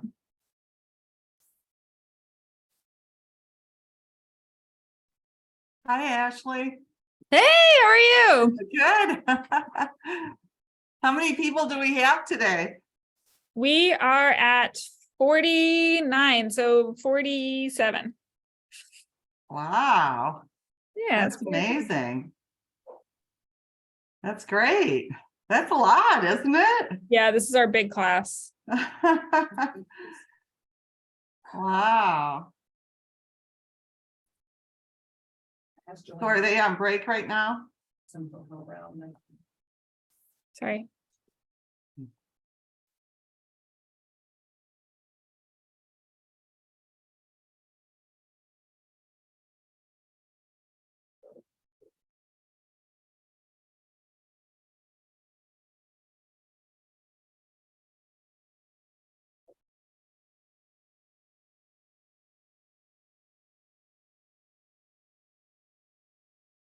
Hey, sorry. We're having a tree pruned out front, so there's like a little bit too much excitement. But yeah, we are on break and we're going to be starting up at 10:30. Ooh, lawn alternative. How to remove existing 5-year sod lawn. Best and easiest are not going to be the same. I know. I wish best and easiest were always the same. Wouldn't that be great? But I I've would. seen like this lady, she put cardboard and then put mulch on top. That looked easy to me. Mhm. No, it does, and it works pretty well. It just takes time. Okay. That one I would leave it for probably a year before I started cutting through the cardboard. If it's a smaller area, like what we've done, even out front of the office, we cut under the sod. We basically we become our own little sod farm where we cut it up and do that, but that's hard work. Yeah. I didn't want to do that. Yeah. It's like, sounds good in theory, but I'll wait a year. So, okay. awesome. So Rhonda, I think you're a co-host. And so we're so excited. We're going to wait one more minute, but we're so excited to have you. Great. Shall I screen share so we can make sure that's working? Yeah, that'd be great. Okay.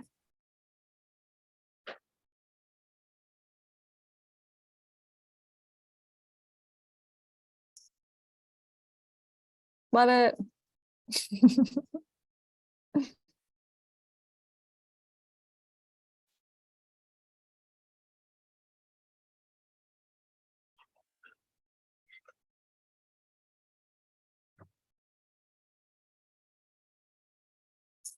Okay, so I can't, okay, so slide view. I can't see how on the bottom Mhm. there. What is going on? It's covering up, so I can't find the place how I slide view. So Yeah, you can do it up there. try, yeah, I just never do. So I don't either. This is a fun little If Press you the hit slideshow button on the left okay. near review where your mouse just was. slideshow button where? It's Up in the red tab. bar. It's the tab. So you have view, review, slideshow. Yeah, click on there. And then from the beginning. I'll try that. Sometimes if you do that, then it times it and it moves it when you don't want it to. So I think even because you're on the first slide, you could do I'll it. try. Yeah. it's just weird. It's like, the black control bar for Zoom is on the bottom and it was covering the Yeah. bottom right where you just click on, presentation view and it makes it easy. It was like when we first started doing Zoom and I would try to show people how to do Zoom, but you can't do it on Zoom because Zoom doesn't see itself. And you're like, this is madness. But so I will think, yeah, we're at 10:31. We can go ahead and get started. So I just want to give a huge welcome to Rhonda Sherman. She is our extension solid waste specialist for vermicomposting, composting, and recycling, runs a really amazing composting facility, does a lot of work with homeowners, but does a lot of work with larger scale operations. And that's kind of really your main bailiwick, it seems like, but just great. Yeah, they're all main, right? Like you're good at all of them. So with that, Rhonda, I'm just going to go ahead and turn it over to you. Okay, great. Thank you, Ashley. It's great to be here. I was going to say see you all, but I can't see you. Anyway, I'm the only extension specialist who is also a master gardener. And I was trained in Durham, so yay. So 10 years ago, I became a master gardener for Durham County Master Gardeners, and then I ended up moving to Raleigh. So now I'm in Wake County. And as a Wake County Master Gardener, I asked the Hort agent, our leader, if I could form a compost team, and she approved that. And so that's been going on for a good 7 years, I think. And so, so as master gardeners, we get to choose, according to our strengths and our interests. And so Ashley mentioned I have this compost learning lab, and every week, every Tuesday morning, for 2 hours,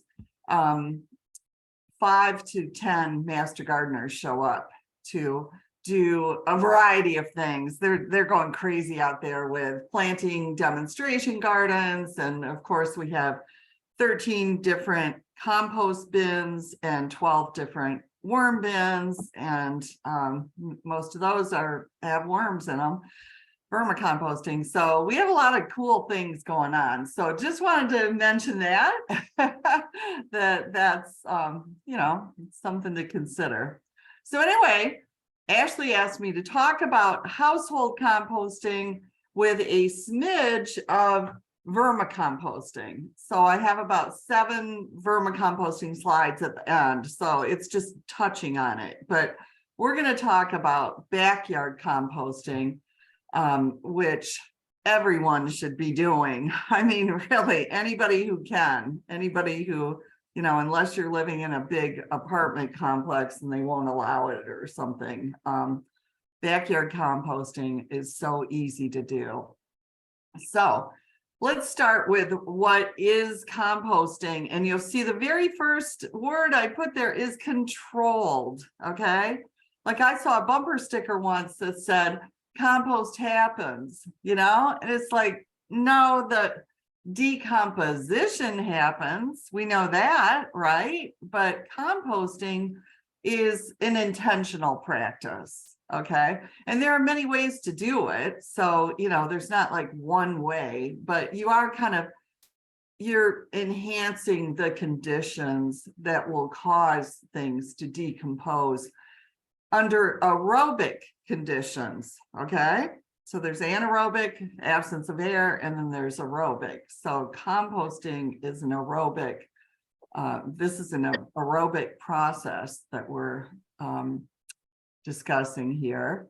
And it's using biologically generated heat.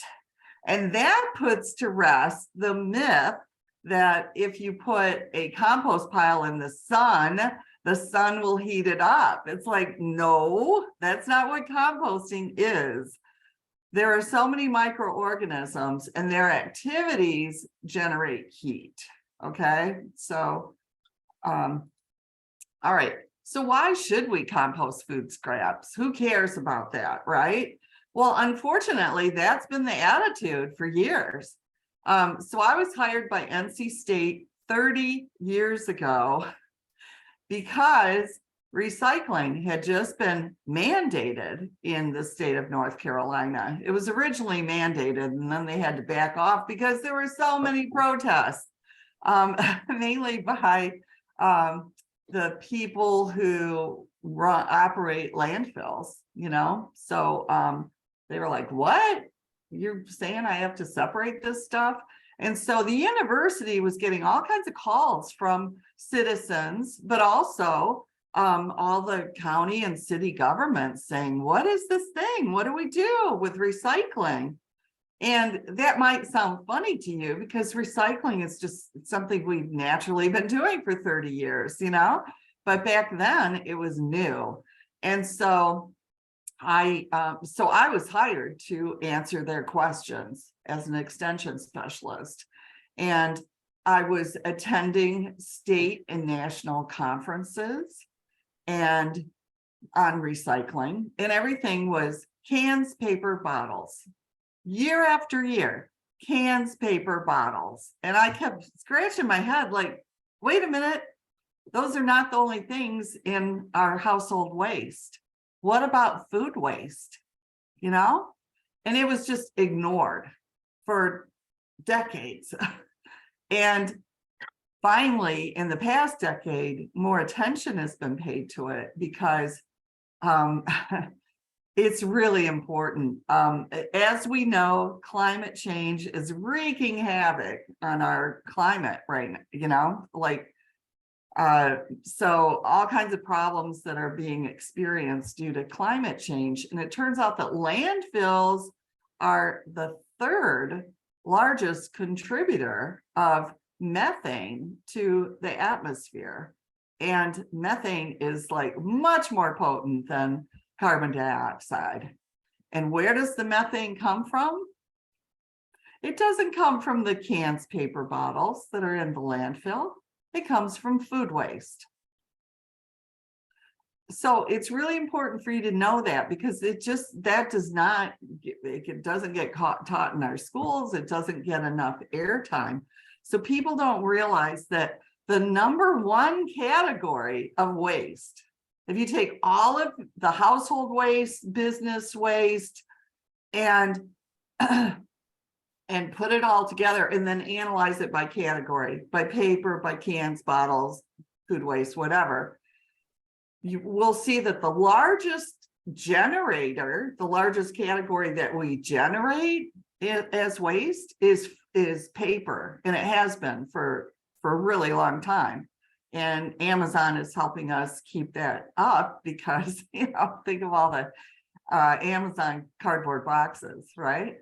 But paper is not the number one category of waste going to landfills. And it's because, thank goodness, we have recycling systems in place, but we don't have nearly enough food waste recycling systems in place.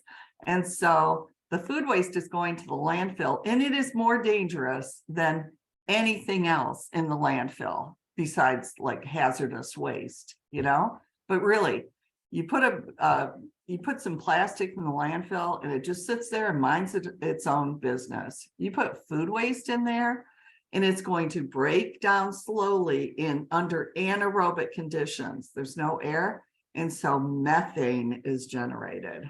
And so it's terrible. So I hope you take that to heart, that food waste in landfills is terrible.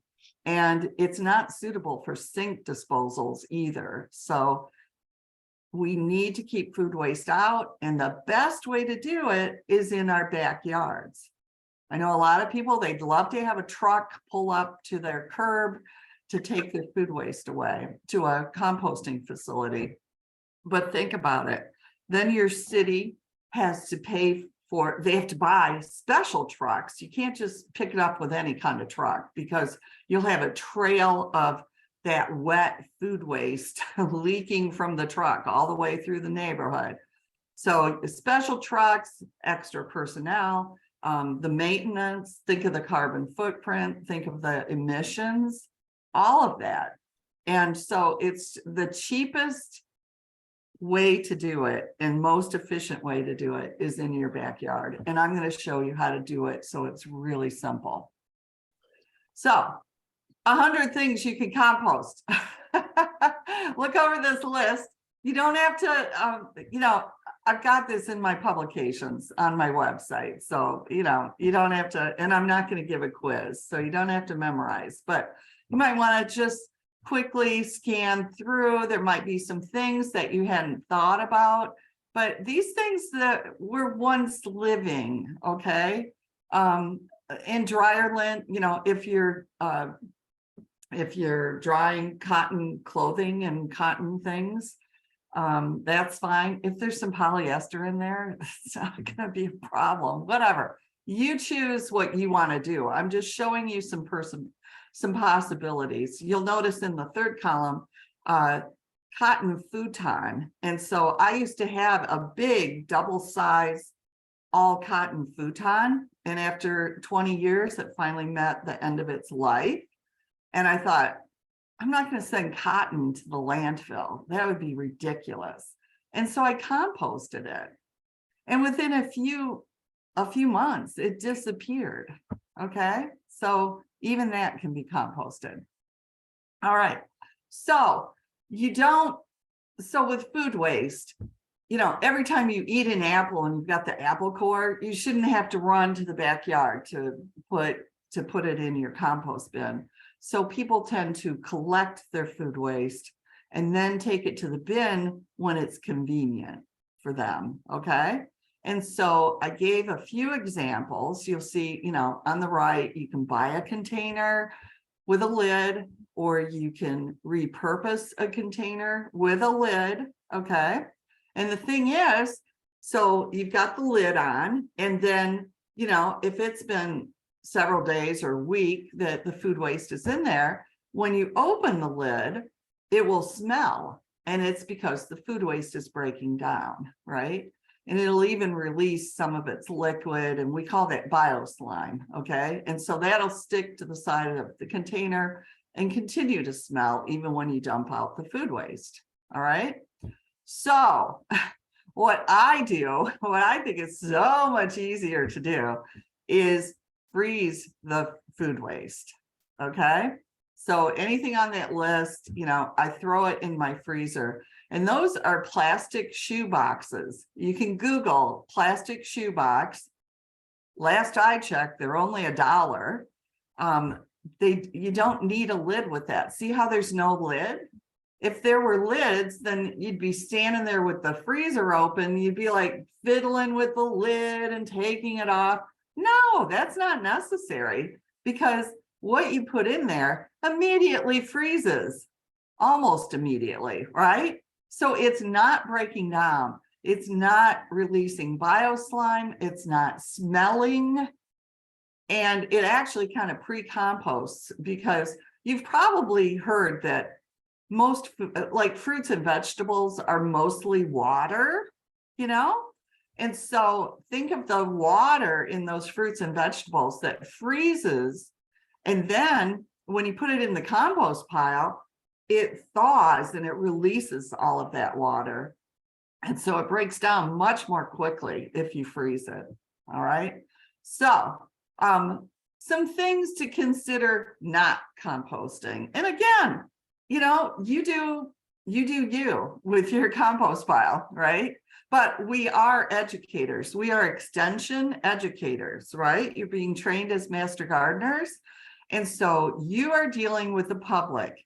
You have to assume that no matter how careful you are in explaining things, people will do things the wrong way, and it could cause problems, okay?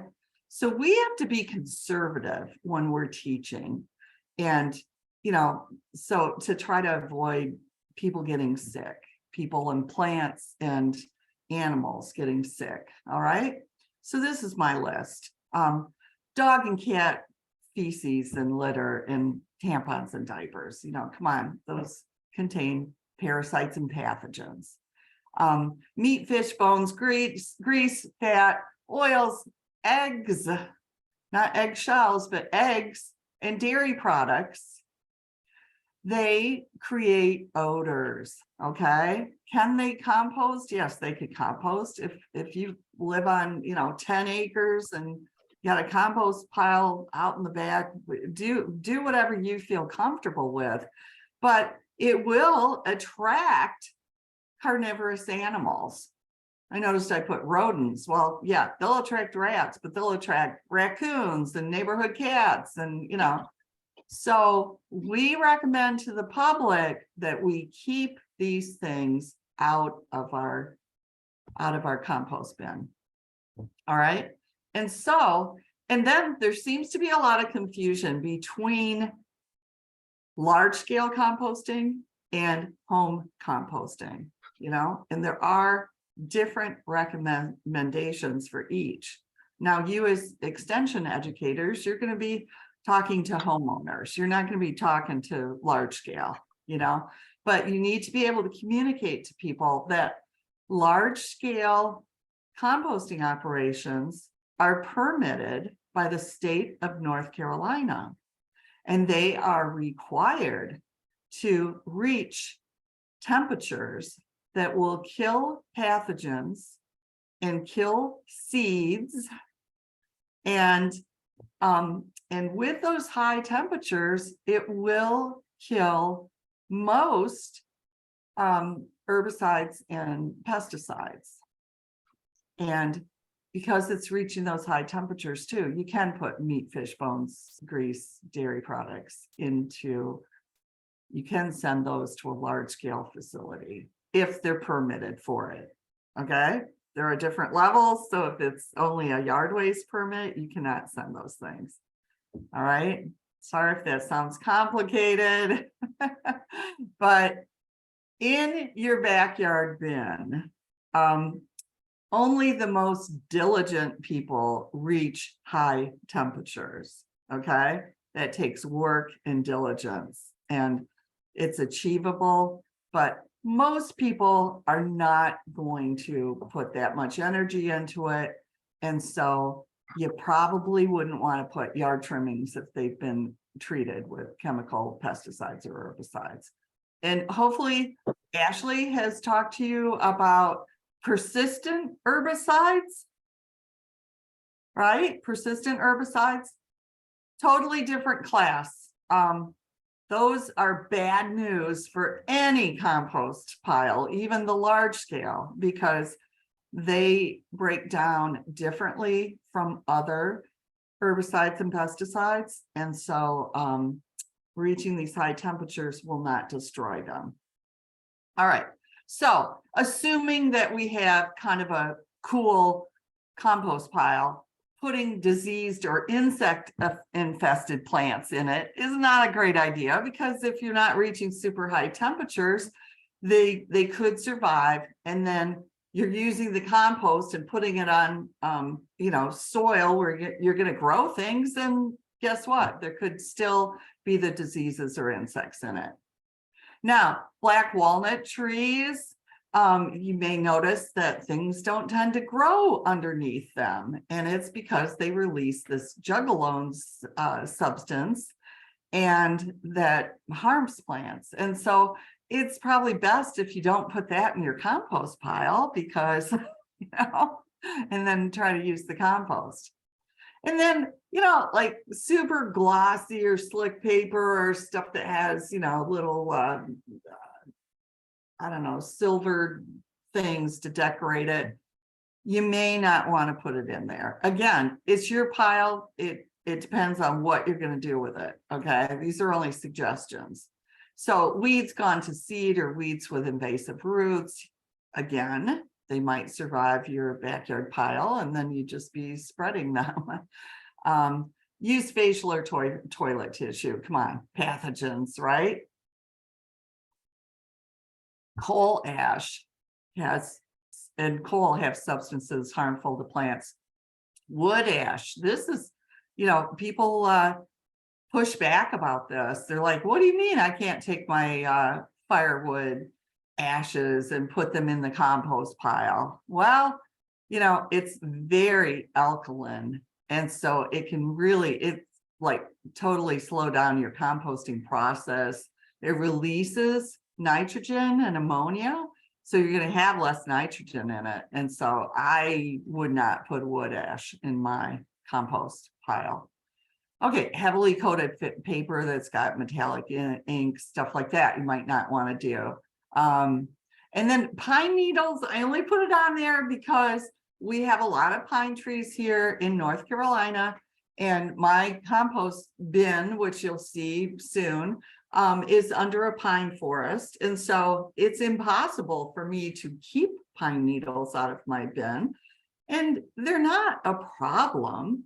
But I've had people say, oh, I have a bunch of pine needles, I want to compost them. Well, you're going to be disappointed, because think about the resin on the compost. Resin on the pine needles. It's very resistant to breaking down. It's very waxy, so it's just not going to break down very easily. All right, so how does composting happen? Remember, it's not the sun, okay? So look at this. It looks like there might be some dust or something. That is steam coming off a compost pile. And this compost pile was formed on Monday afternoon by a group of students taking a 5-day compost operations course. And this is Friday morning, and they're opening up the pile to see the decomposition that has taken place just in a few days. And so literally Monday afternoon, next day, they had steam coming off their compost piles because they had learned the right mixture to get a hot pile. So the action of composting is by microorganisms, okay? And sorry, I'll take questions at the end. So I saw that Flora had unmuted, but I'm going to take questions at the end. So if you can just write down your questions or put them in chat, it's fine.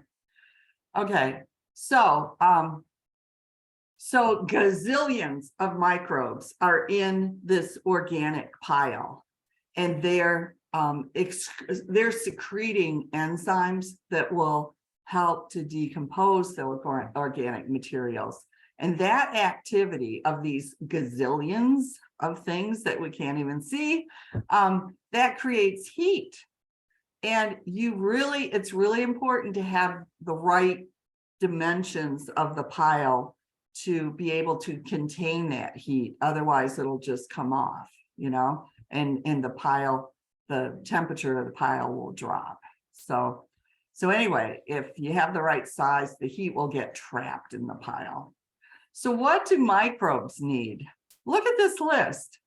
Sound familiar? It's what we need too, right? It's what all living beings need. We all need food, we need water, we need oxygen, and we need a comfortable environment. All right. So specifically, we need carbon and nitrogen in that pile. The carbon is for the microbes' metabolism. The nitrogen produces those enzymes that are going to break down those materials, because these little microbes, they don't have mouths or teeth. So they're just secreting enzymes. All right. So these are the preferred conditions for the pile, at least 3 feet by 3 feet by 3 feet. Okay. For a hot pile. Okay. Again, we all of us have different approaches to composting. And so some of us might not care about a hot pile, but I went to teach in Guyana one time and in South America, and at a farm, they had compost piles that were only 2 feet tall. And he was like, I can't get it to heat up. And when he saw this slide, saying 3 feet by 3 feet by 3 feet, the light bulb went on. He immediately went and made his pile bigger and, you know, taller. And he came back into the classroom the next day and he was so excited. And he's like, I've got a hot pile. Yay. So it's really important. Okay. Really important to have more browns than greens. And we'll talk about what that means, but that's the carbon to nitrogen. And then moisture, super important to have enough moisture. So 50 to 60%. Particle size, 1/2 inch to 2 inches. Okay, we'll talk about that some more. But I did not say particle size, everything has to be 1 inch, right? That would be a problem. So kind of a mixture of sizes, but they should try to be within that parameter. Definitely need oxygen, and then pH around neutral. Okay, where to put your pile or bin? Okay, so there's my bin in my backyard. It looks different. Now, I took that years ago, and now more plants have sprung up around it. But you're basically looking for a flat, open space. Okay, you know, not on a hill. You want it at least 6 feet away from structures. So you want it in a convenient place, but I've known people to say, oh, okay, I'm going to put it right up against my house. Not a great idea, okay? Because you will have insects in the compost bin that are helping to break things down. And so, you know, why put that right next to your house, and which could invite them indoors, you know? So keep the areas in front and above it clear. Shaded area, because again, we're not relying on the sun to break things down, right? So if it's shaded, it's less likely to lose that precious moisture that we need. All right. Protected from runoff, because, you know, if you put it in the, you know, like the bottom, you know, like of your landscape, and that area tends to get flooded, your bin's going to get flooded. And super important, within reach of a garden hose. Because I have made the mistake of, you know, you go to your backyard and you're like, where do I want to put my compost bin? Oh yeah, that looks great right there. Well, you know, if your garden hose doesn't reach it, then that's going to be a problem. I did that once. And now when I go to place a compost bin, again, I scan the backyard, what's the best place, and then I grab my hose and I carry that hose to that location. And if it doesn't reach, then I back up to a place where it does reach. So wise advice there. So these are basically what we're putting in our backyard bin. We're basically putting, you know, food waste, and then dead leaves and some wood chips. Those are kind of the basics that can go in a backyard bin. Now I'm going to show you the easy way to compost, okay? And I want you to keep this in mind, because you may be robust, you may be strong, you may, you know, it may be really easy for you to turn a compost pile, and, you know, and then you assume everybody's like that. Well, guess what? If you're teaching this, people will come to your class who are elderly. Of course, I'm elderly now, but older people or people with back injuries like me, people who are physically incapable of turning a pile. And plus, they're super busy. You will get pushback from people. They're like, oh, I'm too busy to do this. You know, I've got, you know, 6 kids and 4 jobs, and, you know, I don't have time for this. And I'm telling you, the way that I have perfected based on my own physical limitations and time constrictions is I spend 2 minutes every 10 to 14 days composting. Are you surprised by that? 2 minutes every 10 to 14 days. Okay. That's all I need.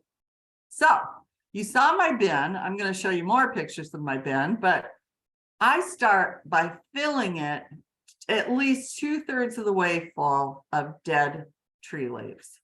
Okay. And you want to moisten the leaves with water as you add them to the bin. So you're not going to just, fill your bin 2/3 of the way full with leaves. You want to put some leaves in, and then you're using that hose to moisten the leaves. Then you add some more, moisten, add more, moisten. Because if you did fill it 2/3 of the way full and then add the water, it actually repels water. So it will not penetrate through the whole pile. So that's why you do it that way. So you've got plenty of carbonaceous material this way, and you really don't have to add more. I add more leaves once a year, maybe twice a year. Because again, I'm trying to find the quickest way to do this. I'm busy. I don't have time to, spend lots of time with my compost bin. And we as educators who are trying to convince people to keep food waste out of the landfill, we need to make it easy for everybody. So if we said, oh, you've got to add leaves every time you compost, and you've got to go take that precious water that City of Raleigh charges a boatload of money for the use of water. And so anyway, yeah, you don't have to do that. Okay. You just do what I've said here. With the food, you're going to use, I love a digging fork. Can everybody see that picture? So a digging fork is different from a pitchfork. It's straight. It's not curved like a pitchfork. It's narrower. It has thicker tines, and it has a handle, and it's shorter than a pitchfork. So for me, it comes up perfectly where, on my body where I can just use it. So what I do is I go up to the pile, I take the lid off. So I've got this circle, right? Well, 3/4 of the way across, I stab my digging fork into those leaves, and I pull it back, and then I stab it again to hold those leaves. Well, that has made a hole in the compost pile. So then I dump food in the hole, and then I just lift the digging fork and just push leaves on top of that food, and I'm done. That's why it only takes 2 minutes. Okay. And so you shouldn't be able to see the food when you're finished. Okay. So, excuse me, here's a picture of my compost bin. I've taken the lid off. I've got my 2 plastic shoe boxes with food waste in them, and I've got my digging fork. And so I'm going to do what I just told you to. And the picture on the right shows how the food waste should look. It's nice if you can chop it up. I admit I don't always chop it up that finely, but that's kind of what you're aiming for. So here's the top picture. I've opened my compost bin and gone, wow, this is cool. Because when I was out there a week, 10 days before, you couldn't see those 5 vertical holes there. They were covered up with the organic materials in the bin, but it's dropped that much in a week since I composted, and I haven't been out to the bin since then. All I did was dump in the food, cover it, and leave. Okay, it did its thing on its own. So the lower picture, I've never been able to take a picture that actually shows a hole. So I've just made a hole, and all you can tell is that the material is darker where the hole is. Okay. So, and then I dump the food waste into the hole, and then I cover it. See, I'm just like lifting up my digging fork and just, just cover up the food waste so that I can't see it and nobody else can, smell it or be attracted to it. One time I did not follow my advice and I was like, oh, whatever, I'm not going to take the half a second to cover it. And I was walking to my bin a week later and I saw insects flying around outside of my bin, and that had never happened before. And it was because I had exposed food waste. So if you just cover it, then you're not going to be troubled by animals or insects. So, moisture, I've found in teaching this for 30 years and people asking me saying, hey, my compost bin isn't doing anything. It's just sitting there and nothing's breaking down. And it's because I can tell they just don't have enough moisture. Okay. So moisture is super important. So it's like the number one thing. You've got to have moisture for those microbes to be alive in your compost bin. So 50 to 60% moisture. So your pile should feel like and look like a wrung out sponge. So think about it. You've got a dry sponge. You can picture what that looks like. And then you run it underwater and then you squeeze it out and then you set it next to the kitchen sink. And it's not dripping into the sink. It's just sitting there. But you can just even look at it and go, yeah, it's wet. It's moist. And that's what your compost bin should be like. So if you ever look at a compost bin and the materials look dry, your advice or your actions are to add moisture. Okay. So, and then if there's too much moisture, sometimes you're in a situation where people, might have an open pile or no lid, and then it rains and we get a lot of rain and then it gets flooded, well, that's not good either, because that water will fill in the air spaces and then it gets stinky. So, so you don't want it to get stinky. So to keep in that moisture, I think you should always have a lid or cover it with a tarp or old rug or carpet or whatever, just to hold in that moisture. Okay, so your pile needs ventilation throughout, which is, kind of hard to do.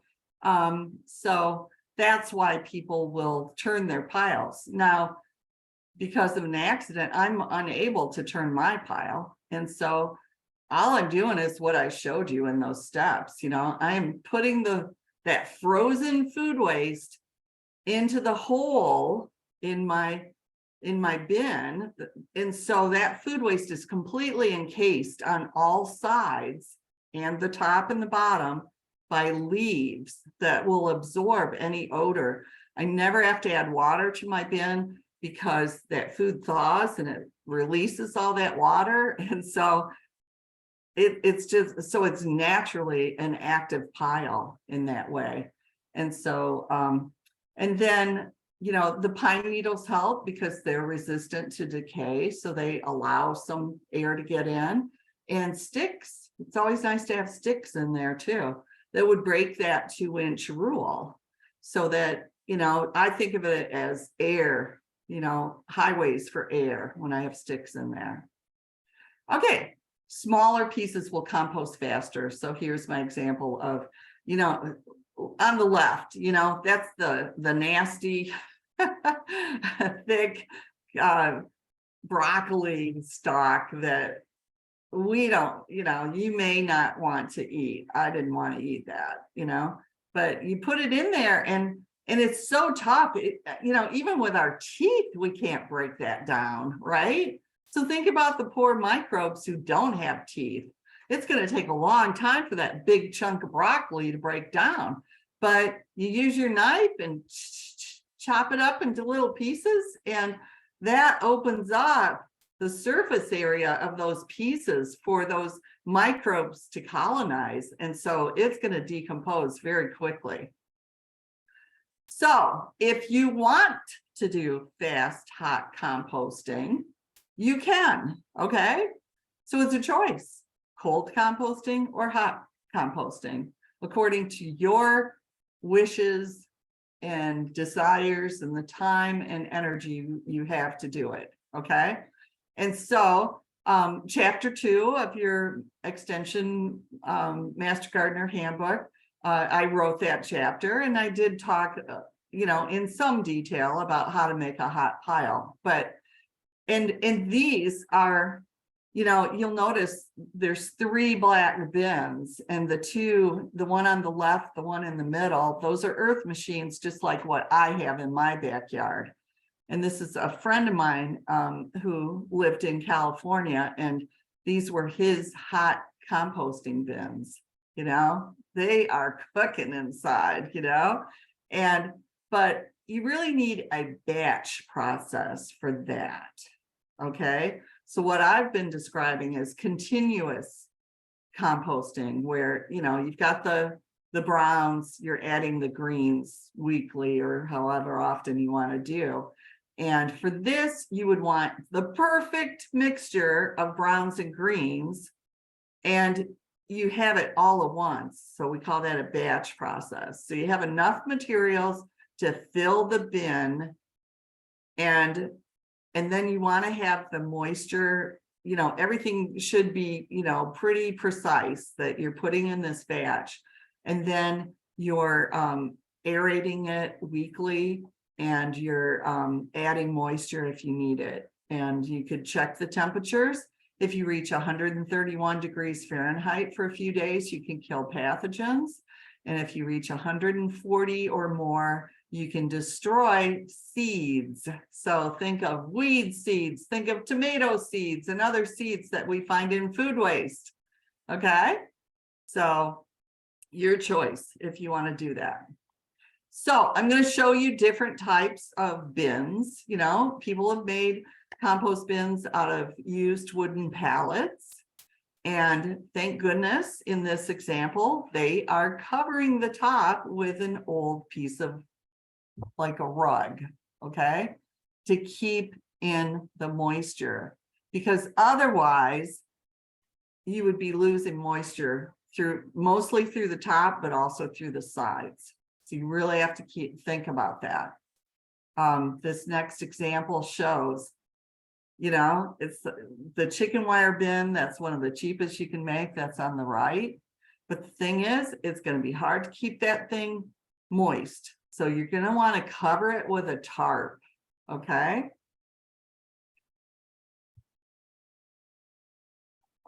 Rotating bins. People think, oh, wow, if I have a rotating bin, I can just turn it. I can use my foot or my hands and just roll it, and it's going to turn it. And it's like, no, the reality is that you get a bunch of organic, moist material in there, and you're going to be going like, I can't turn it, And I'm speaking from experience, because I've had this compost learning lab for 22 years.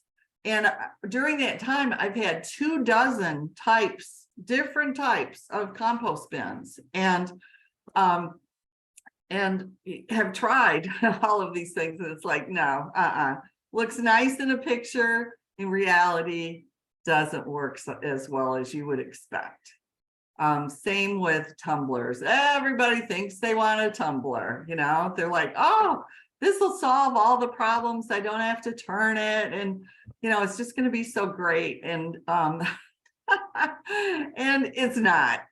These things are really expensive. The one on the right, I think it costs like $400 or something, $200 to $400.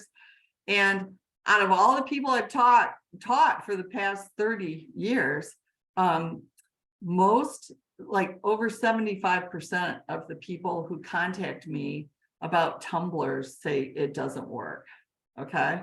And so the one on the left, I don't have anything positive to say about it. It looks nice. It looks nice on the internet. if you see it in reality, you'll go, who designed this? That's all I'll say. I don't want to, this is being recorded. But anyway, come to my compost learning lab. You can see it in person and see what the flaws are. All right. Oh, speaking of flaws, oh my gosh, look at this Echo King. So again, and underscores the fact that just because something is manufactured and it's being sold on the internet and it looks good in pictures, does not mean that the manufacturers really understand composting. Okay. A lot of them really don't understand. So the Echo King on the left there, you've got the, nice deep green color, and it looks like a great size. It looked great on the internet. So it came to my site. So I bought it and it was on my site. So you see the middle picture there. You'll see it's not that dark green, is it?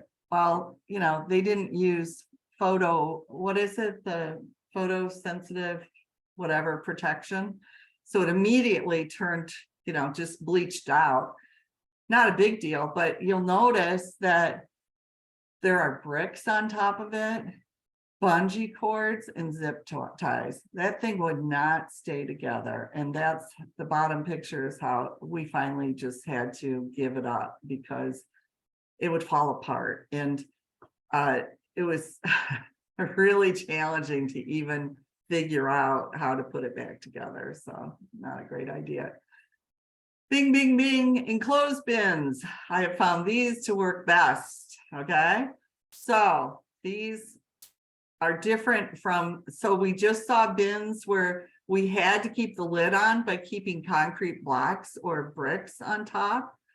And you don't with this because both of these have locking lids. All right. Locking, not like, oh, where's my key to my compost bin? Not that. It's just got grooves that you line it up and then you can open it and then you put it back in and twist it and it's locked. So it's not going to blow off because my compost site is very windy. So it's important to me to have lids not blowing off, but also animals can't get in that way.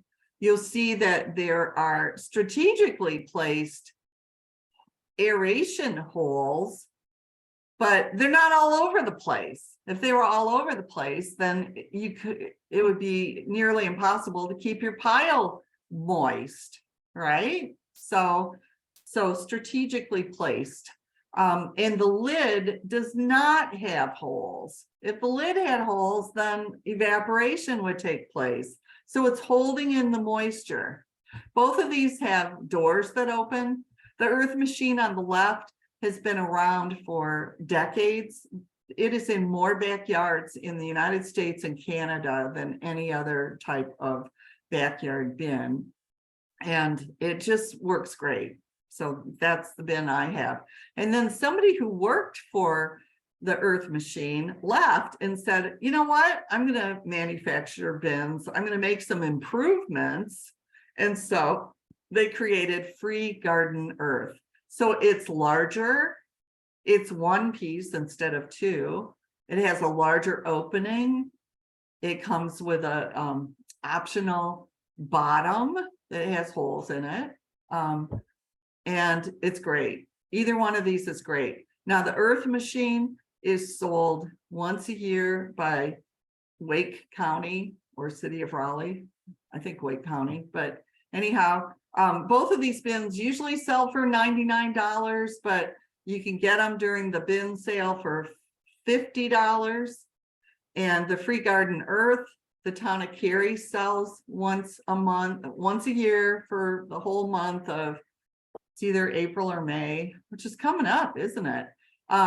But anyway, so you can Google either one of those, like Wake County compost bin sale, the town of Cary compost bin sale, and see where it is. And you can just order it online and then you go pick it up. But they sell for $45. Orange County sells the Earth Machine year round for $50. And none of these programs require that you're a resident. So, you know, in the Orange County, it's like right next to I-40. So you can just stop by. Well, I recommend Googling Orange County compost bin sale, and they'll tell you what the hours are, and you know, because you don't want to just drop in. Okay.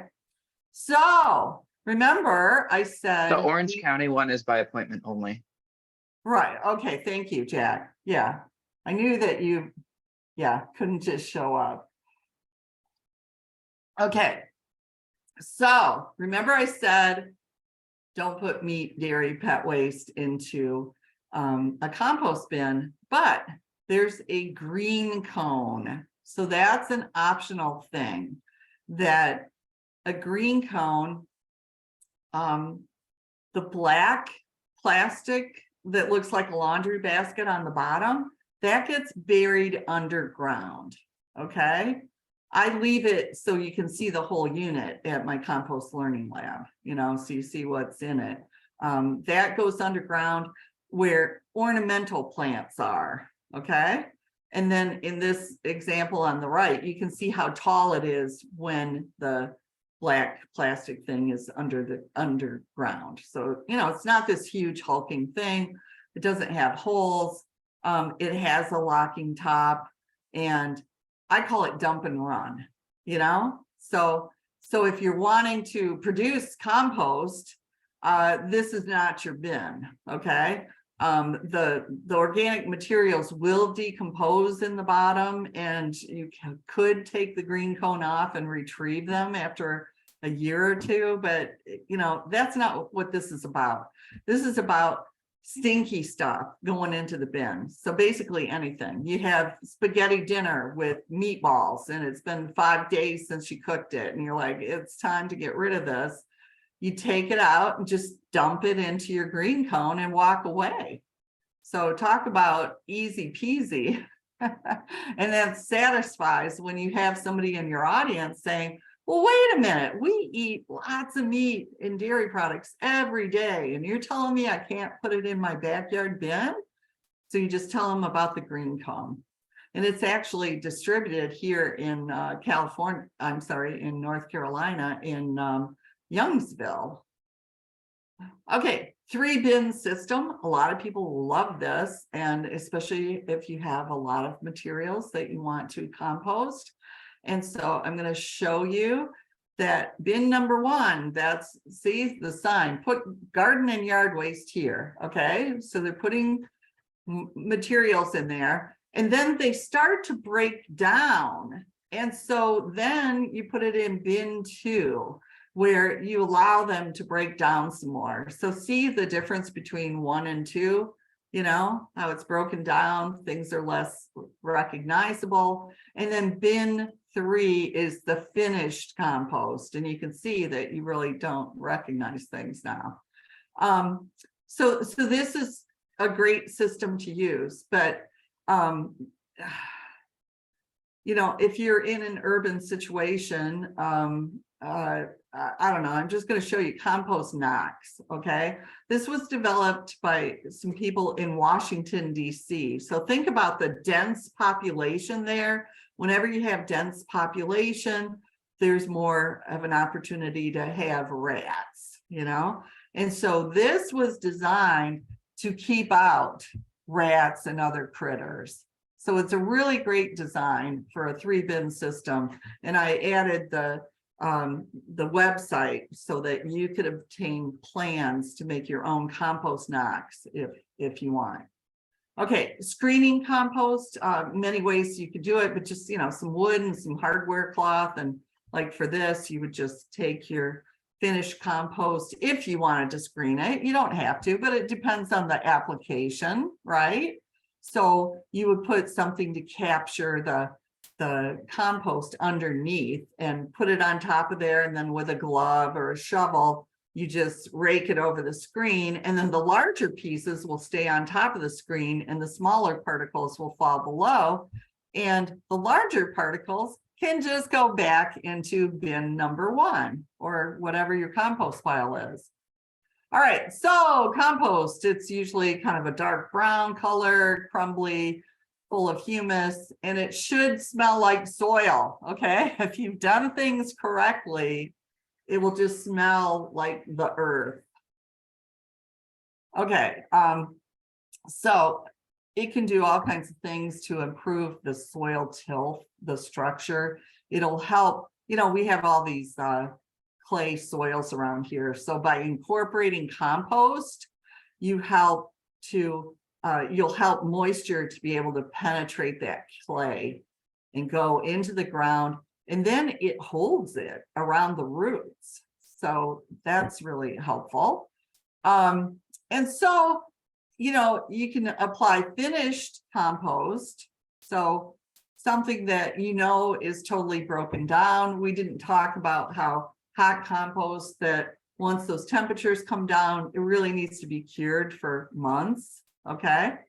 But if you feel confident you have finished compost, you could apply it a month before planting, or if it's unfinished, apply several months earlier. So if you're going to plant in the spring, apply the compost in the fall. So, you know, use a soil test, and use a soil test for your soil, but use a different test for your compost. So I don't know if you guys discussed this, but you did? Okay, so Yeah, we toured the soil lab, so they got to see the different waste analyses. good. Yeah. I was just explaining this to somebody the other day, and two professionals had told them, yeah, just submit your compost as a soil test. So you guys learned at the lab that the soil test involves different analysis, and your results are going to be skewed because you submitted raw materials or compost or vermicompost as soil. Okay.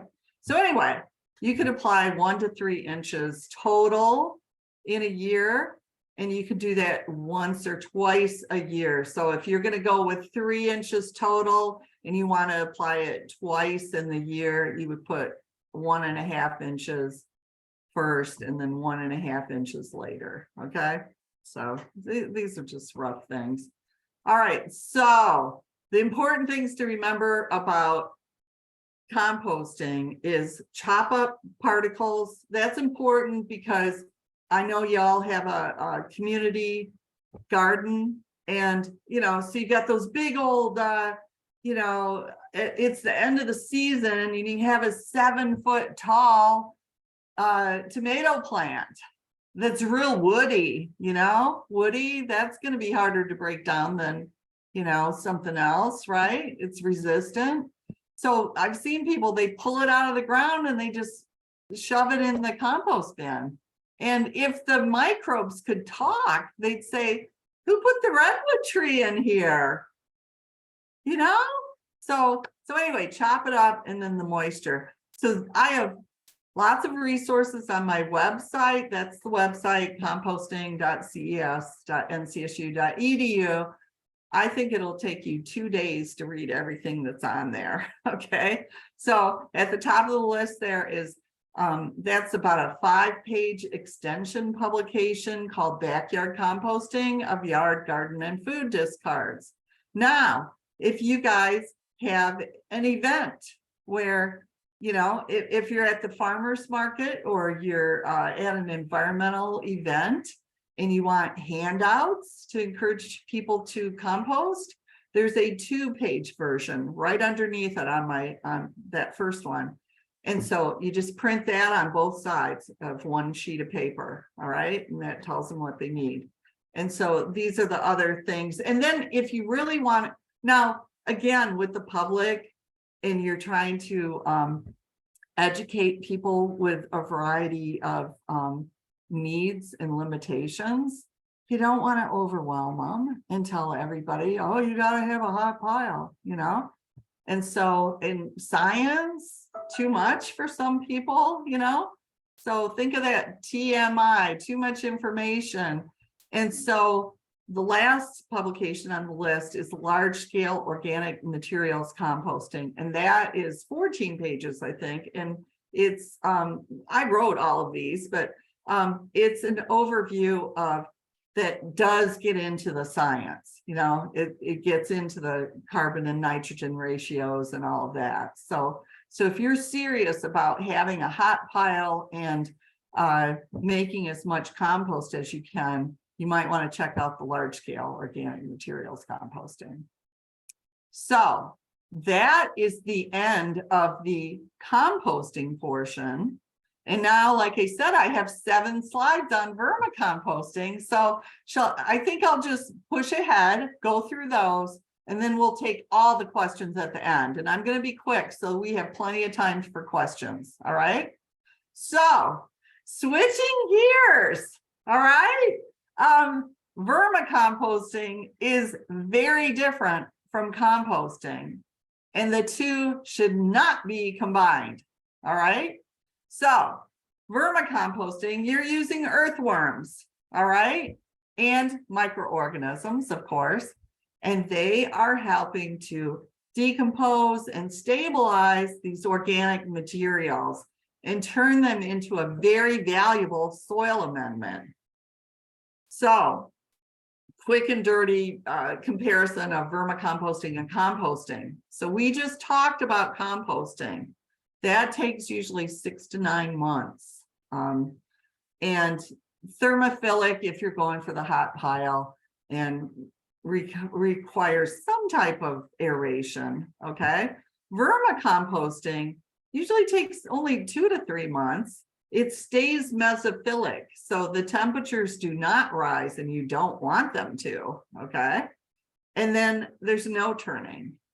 And also, remember for the composting, I said at least 3 feet by 3 feet by 3 feet. Well, vermicomposting, it's a shallow horizontal process. So you want it to be under 2 feet. All right. So, and look at the product, look at the difference in the prices. So if you were going to sell your compost, like a cubic yard of compost, you could sell it for up to $30 per cubic yard, okay? Vermicompost usually sells for $200 to $1,200 per cubic yard. Huh. I wonder if that means that the vermicompost might be more valuable than the compost, right? So there are all sorts of studies. In fact, if you go to Google Scholar and you type in vermicompost effects on plant growth, you'll get tens of thousands of research studies, and often they compare it with compost, and the vermicompost outcompetes the compost. And this was an experiment we did probably 15 years ago in my department, you know, myself and a couple of colleagues. It was over 3 different seasons, 3 different farm fields, and they were randomized plots. We made sure that all of the treatments had equal amounts of nitrogen. So we planted turnips. Now, do these turnips look, would you look at them and go, oh yeah, that looks like equal amounts of nitrogen? You wouldn't think that, would you? But it's true. So what you're seeing on the left is a regular sized turnip that had 0 vermicompost. And if you look closely, you can see, you know, 1 spindly root coming out and, you know, the size of a regular turnip. Then you look at the one next to it, and it's like, whoa, what happened there? You know, if you're in the turnip green business, you've just hit the jackpot. Look at those roots. And all we did was incorporate 10% by volume vermicompost into the soil. That's it. And then the one on the right, 20% by volume vermicompost.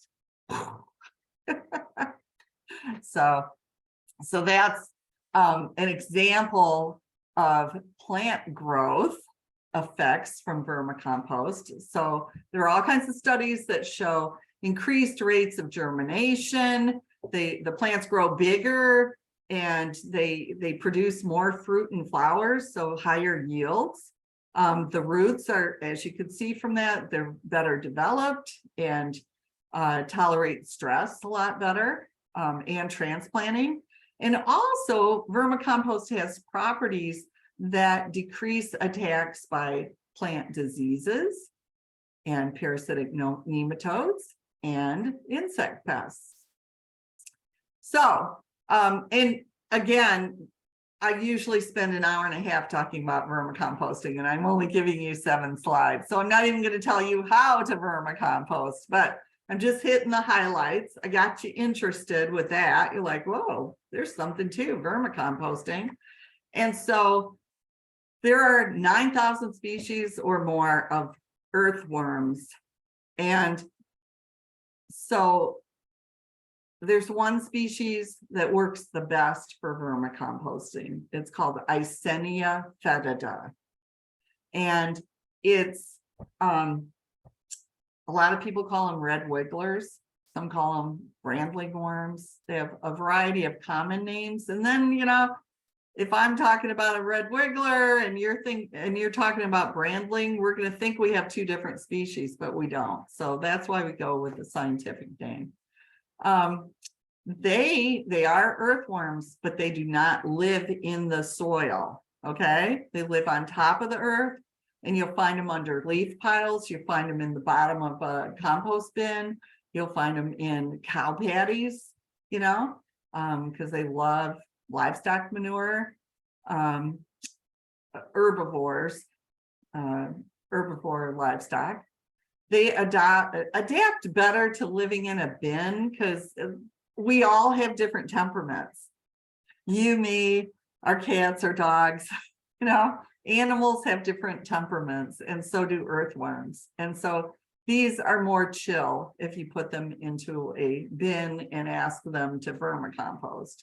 And they tolerate a wider range of environmental conditions. So that was it. Get you interested.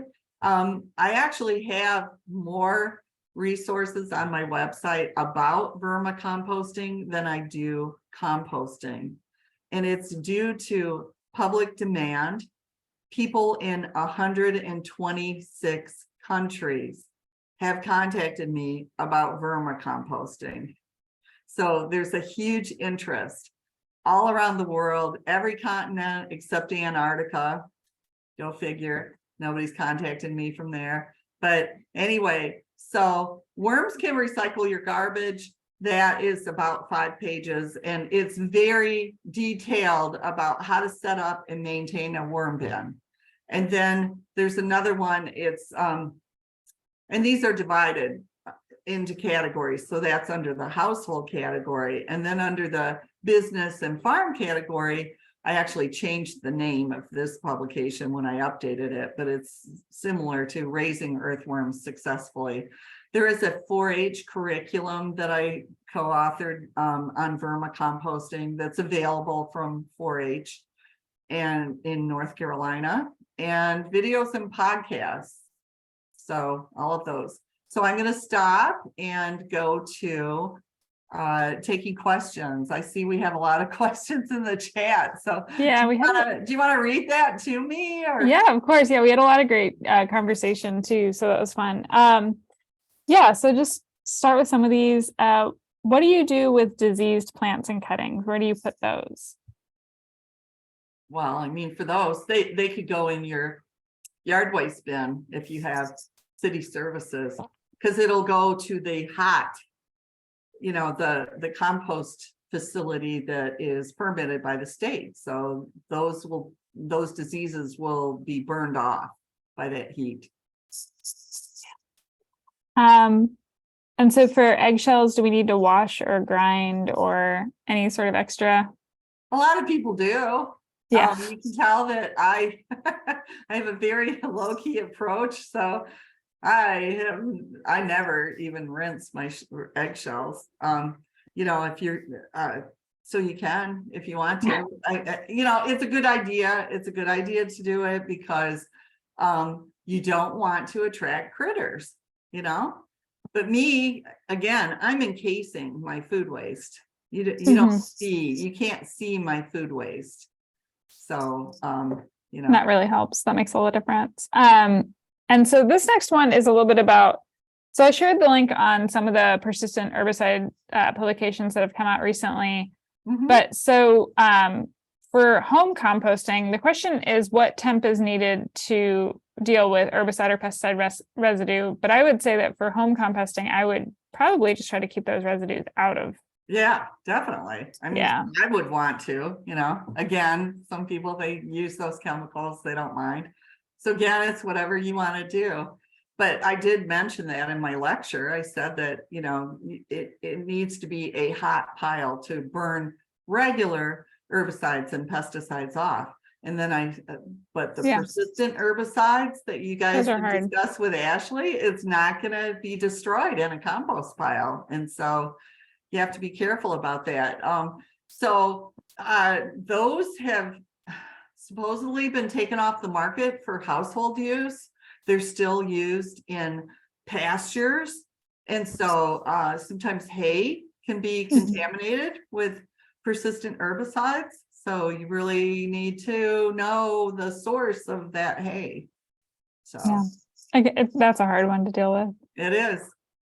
What about compostable plastic and food containers? They usually don't work. They usually don't break down. Okay, so I'm glad you asked. Somebody asked about that because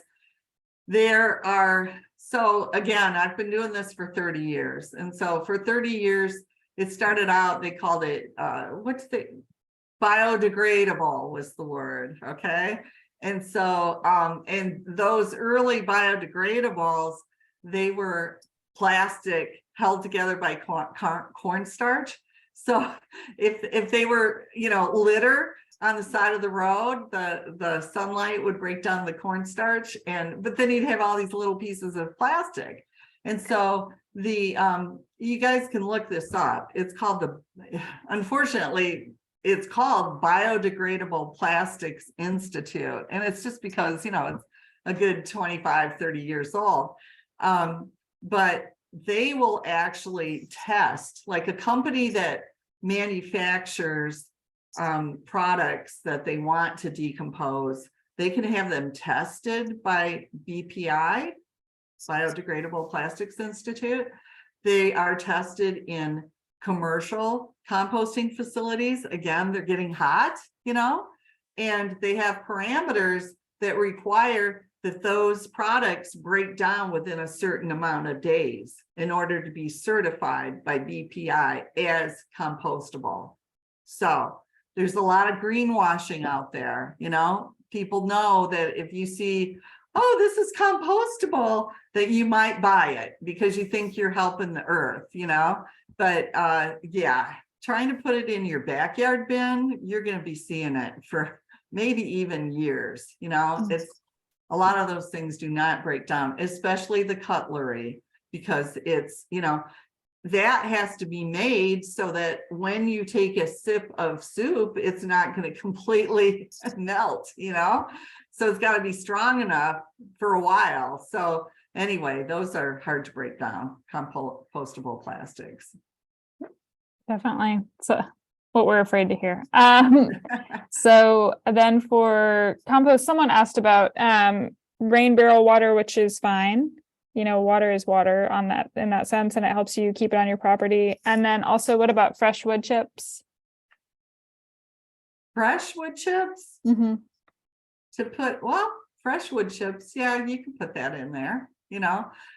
Any wood chip you put into your compost pile is not going to decompose anytime soon. Again, that could take years, but it will decompose slowly. And then you remove those, you screen them out and just put them in your new pile. Okay. So yeah. If you're going to use wooden pallets, do you prefer treated or untreated? I don't. Yeah. That's your preference. Okay. Well, in treated is different nowadays. Okay. We've become a little bit smarter about the chemicals we use to treat things. And just like inks used to have a lot of, heavy metals and, toxic elements, and now they don't. So, we used to treat things with arsenic and all sorts of things. And so, so it's up to you. I mean, I personally wouldn't want to use a pallet bin because I would be too concerned about losing moisture. That's just my personal preference. But, and then, you want to think about how you're going to use that compost. And if it's untreated, then it will decompose within 4 years. It'll just rot from the moisture. And treated, you might want to find out what it was treated with. I mean, there's marine grade and food grade treatments that, are not going to cause problems. So. Interesting. And there was a little bit of conversation about the tumblers. I will say also, I was given a tumbler in the past. I find that the size of hole is hard to deal with. The whole thing is a little bit hard to deal with. I think if that's what you have and you like it, that's great. But they're just, it wouldn't be my first pick if I was going out and purchasing one. Right. Exactly. And that's what I'm saying about it, that there are better cheaper alternatives that work. Yeah. That are tried and true. And the tumbler, you're going to pay more and you're kind of taking a chance. And you mentioned small openings, and that was the pretty one with the black one that I didn't want to say too much about. It has the tiniest opening. I mean, it's like, how would I get anything in or out of this thing? So it's really funny when you see it up close. You're like, oh my gosh. I also call that the mosquito nursery because it has those divots. Oh yeah.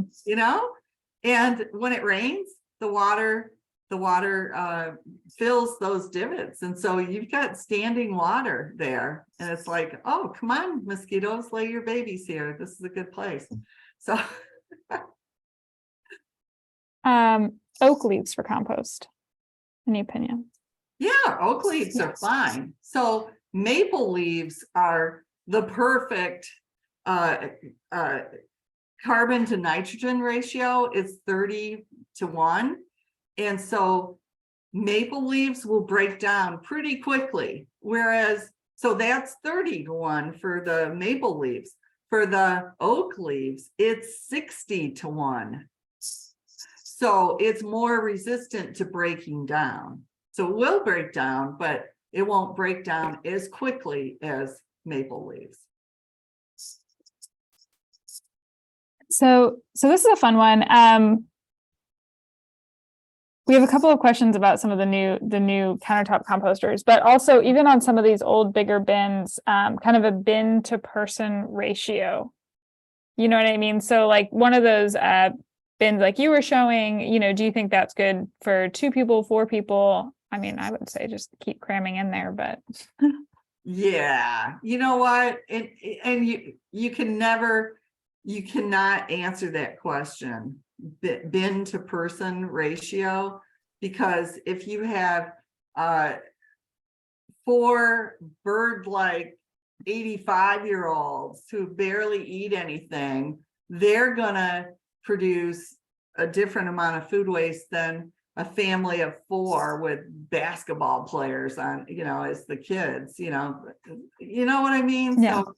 So you really can't go by that, Start with one, get another one if you need it. What you think is going to work for your family, and then, and it's a good idea. Just start with one bin and see how it works. And if you want to expand from there, go for it. But I think it's important to just kind of get it down and work out any kinks, Absolutely. And so the new things like and I've seen these, the little electric composters, the countertop composters like Lomi and stuff. I mean, terrible. And they are not composters. I think that's maybe the main thing is they do not produce compost. They're not compost in the traditional sense. It is not compost. You just learned about composting. This is putting food waste that we already know is mostly water. we're putting it into this machine. We're using electricity to grind and desiccate, remove the water from it.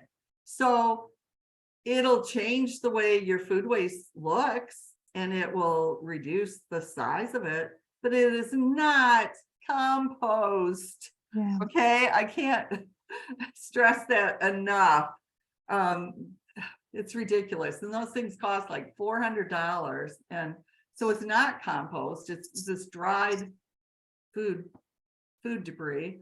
And so, you know, if you bury it in the soil outside, the soil micro and macroorganisms will do their thing to help incorporate it. If you put it in your plants, you know, your household plants, it will, it can kill them. Okay. It'll turn gray. Once that desiccated stuff is re-wetted, then biologically things come alive again and it turns to mold. And, you know, yeah, those things are not good. BioCycle just had an article about that. Oh, Yeah. yeah. Okay, so I'm trying to condense some of these. Shredded paper as a carbon source. How do you feel? I think shredded paper in a worm bin is great, is fine. I think for a large bin, it's the thing about paper is it gets mushy. Okay, it doesn't have structure. When we think of structure, think of wood chips, rigid, right? Those are not, it's not gonna get mushy at all.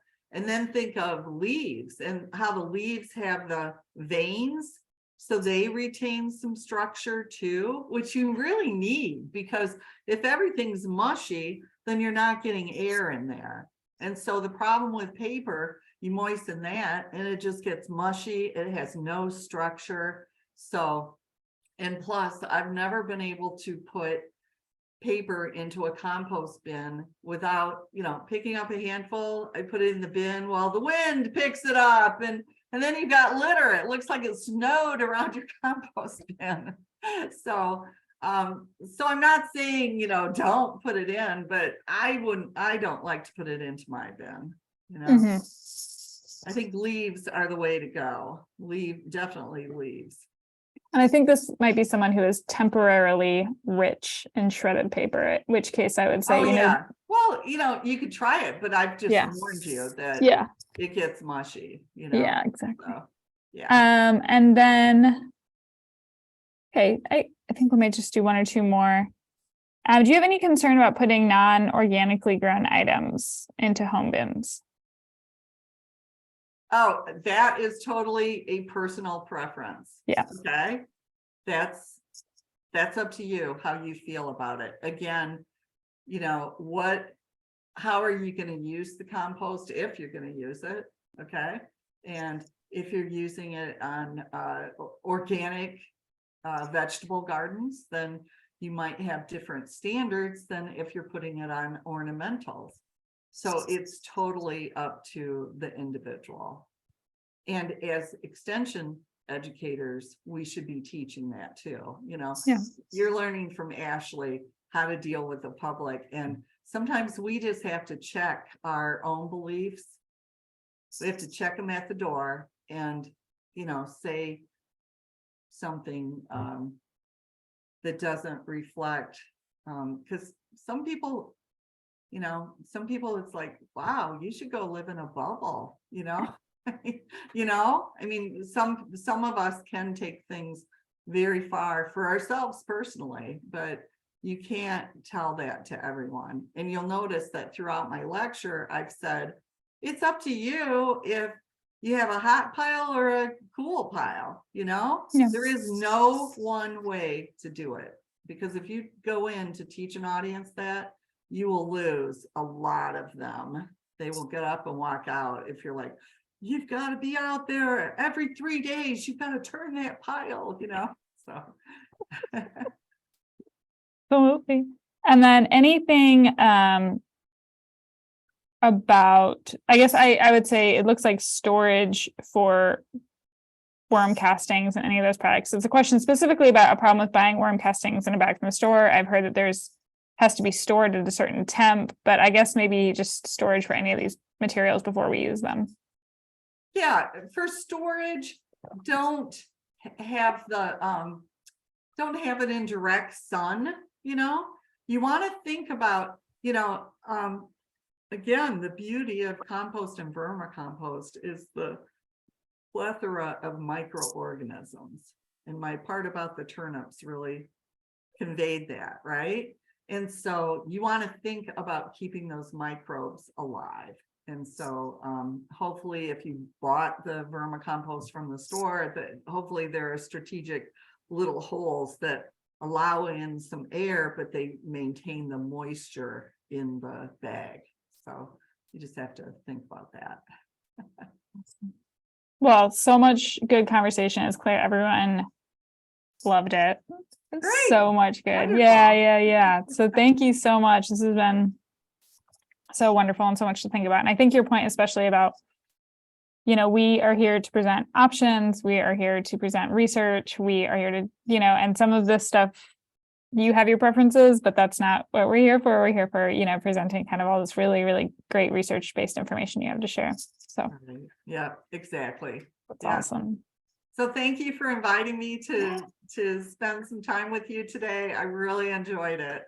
Our pleasure. Thank you so much for joining us. All right. Take care, everybody. Thanks. Bye-bye. All right, everyone, that was fun. Ooh, a lot of compost talk. We all feeling good? Do we want to take a couple more minutes before we come back? Yes. Stretch the legs, get a drink. All right, I'm hearing a yes. I heard a yes. All right, so let's be back 12, just after 12, okay? So it's just a bathroom drink break. And then Deborah, I see, is here. Deborah, you might get to go first because I don't see Emily yet. So Okay. hey.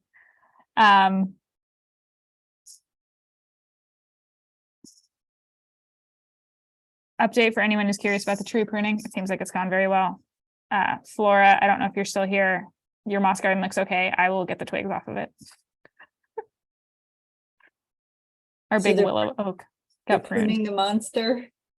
Yeah, they pruned well, and so it's really exciting though, because remember we thought they were just going to take it down eventually. Right. They had Bartlett out and they took out deadwood and they did some weight reduction, but it seems like they did a pretty good job just tidying it. Oh, So I excellent. think it lives to fight another day.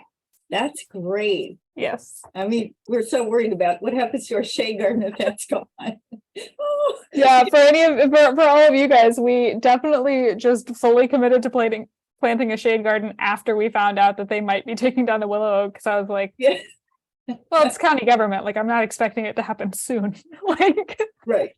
hey, Emily. We might get a couple of years in it. Yeah, at least. Yeah, so that's good. I think that's a commitment that they're actually it's still on our side. So awesome. So I will say, so we'll do a little bit of committee stuff at 12. Deborah will go and then Emily will go, if that's okay with you, Emily. And then we will do a little bit of wrap up at the end and talking a little bit about projects and that kind of stuff. But if anyone has any questions, I can also stay a little bit longer. And if you have project questions, but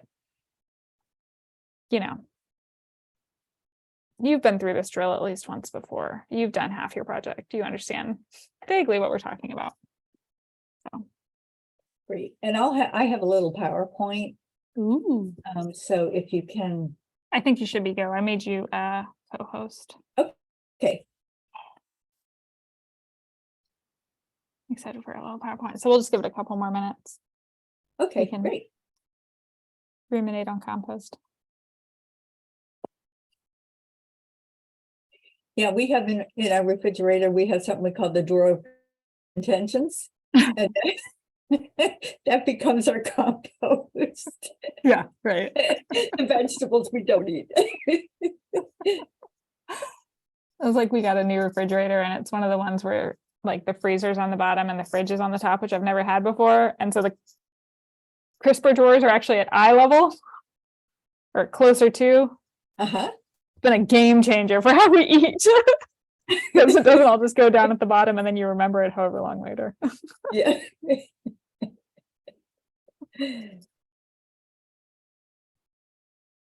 All right, so we're at 12. I think most of our folks are probably back. Deborah, you wanna take it away? We're gonna learn a little bit about committees. We're also gonna learn more about committees on our last day of class, so that'll be a really good time to do that. But this is kind of just a way for you guys to start surveying the scene of all the cool things you might want to get involved with. This is Deborah. great.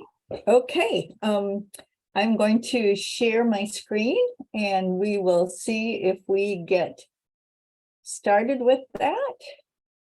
Let's see. And that's not what I wanted to share. You get to see my email inbox. So let me try that again. I'm sure it's a very active inbox. Yes, it is. It's just way too much. Okay, let me go to, there we go. Let's see here. I'm just going to share that one. Whoops, and let's start at the beginning. And so just as a real quick question, just about committees, remember, a lot of our volunteer work is organized into these committees. And so your internship is where, like, if you went and did a public event, that would be work you logged under the public events committee. If you helped at Cocoa Cinnamon, that would be logged under, you know, a certain committee. And so this is kind of just how we organize ourselves. And so it's helpful because it kind of gives you like an opportunity to see all the teams, I guess is another way to think about it. So sorry, Deborah, take it away. No, that's great because it's really a way to take what you've been learning and find a way to give back what really interests you, and getting involved in committees is a way for you to find a way to give back the investment that we have put into you. So I'm going to talk to you about the Master Gardener Association of North Carolina. This is a state association. It's made up of volunteers across the whole state of North Carolina. And the goals of this association are to inspire, to connect, and to empower master gardeners. So this organization is a nonprofit 501c3, and it's a state organization. And it's for students, for interns, for certified and emeritus master gardeners across the state of North Carolina. And as I said, it's run completely by volunteers.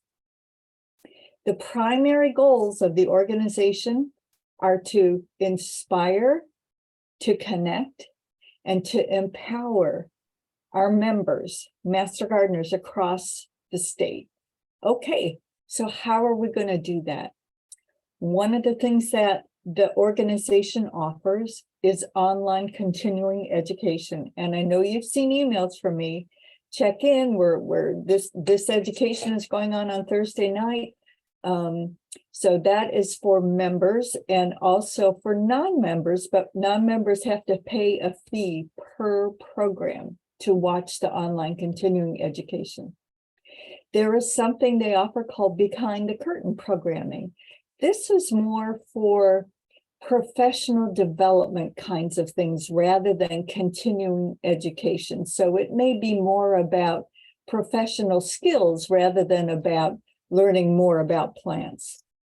They have association leadership programming, which has been tremendously helpful for us here in Durham County as we try to rework our Durham County 501c3 organization. They have Inspire, Connect, and Empower grants. Last year, we won a $500 grant, which has enabled us to offer the container gardening classes, 2 of which have happened this month and 2 of which will be happening next month. They also offer a quarterly newsletter. And this is where the real inspiration comes from, because you get to see what organizations, what master gardener programs are doing all across the state. And it really gets you inspired and thinking about, could we do that in our program? And they also do some fundraising so that they continue to offer grants so that we can continue to offer programming.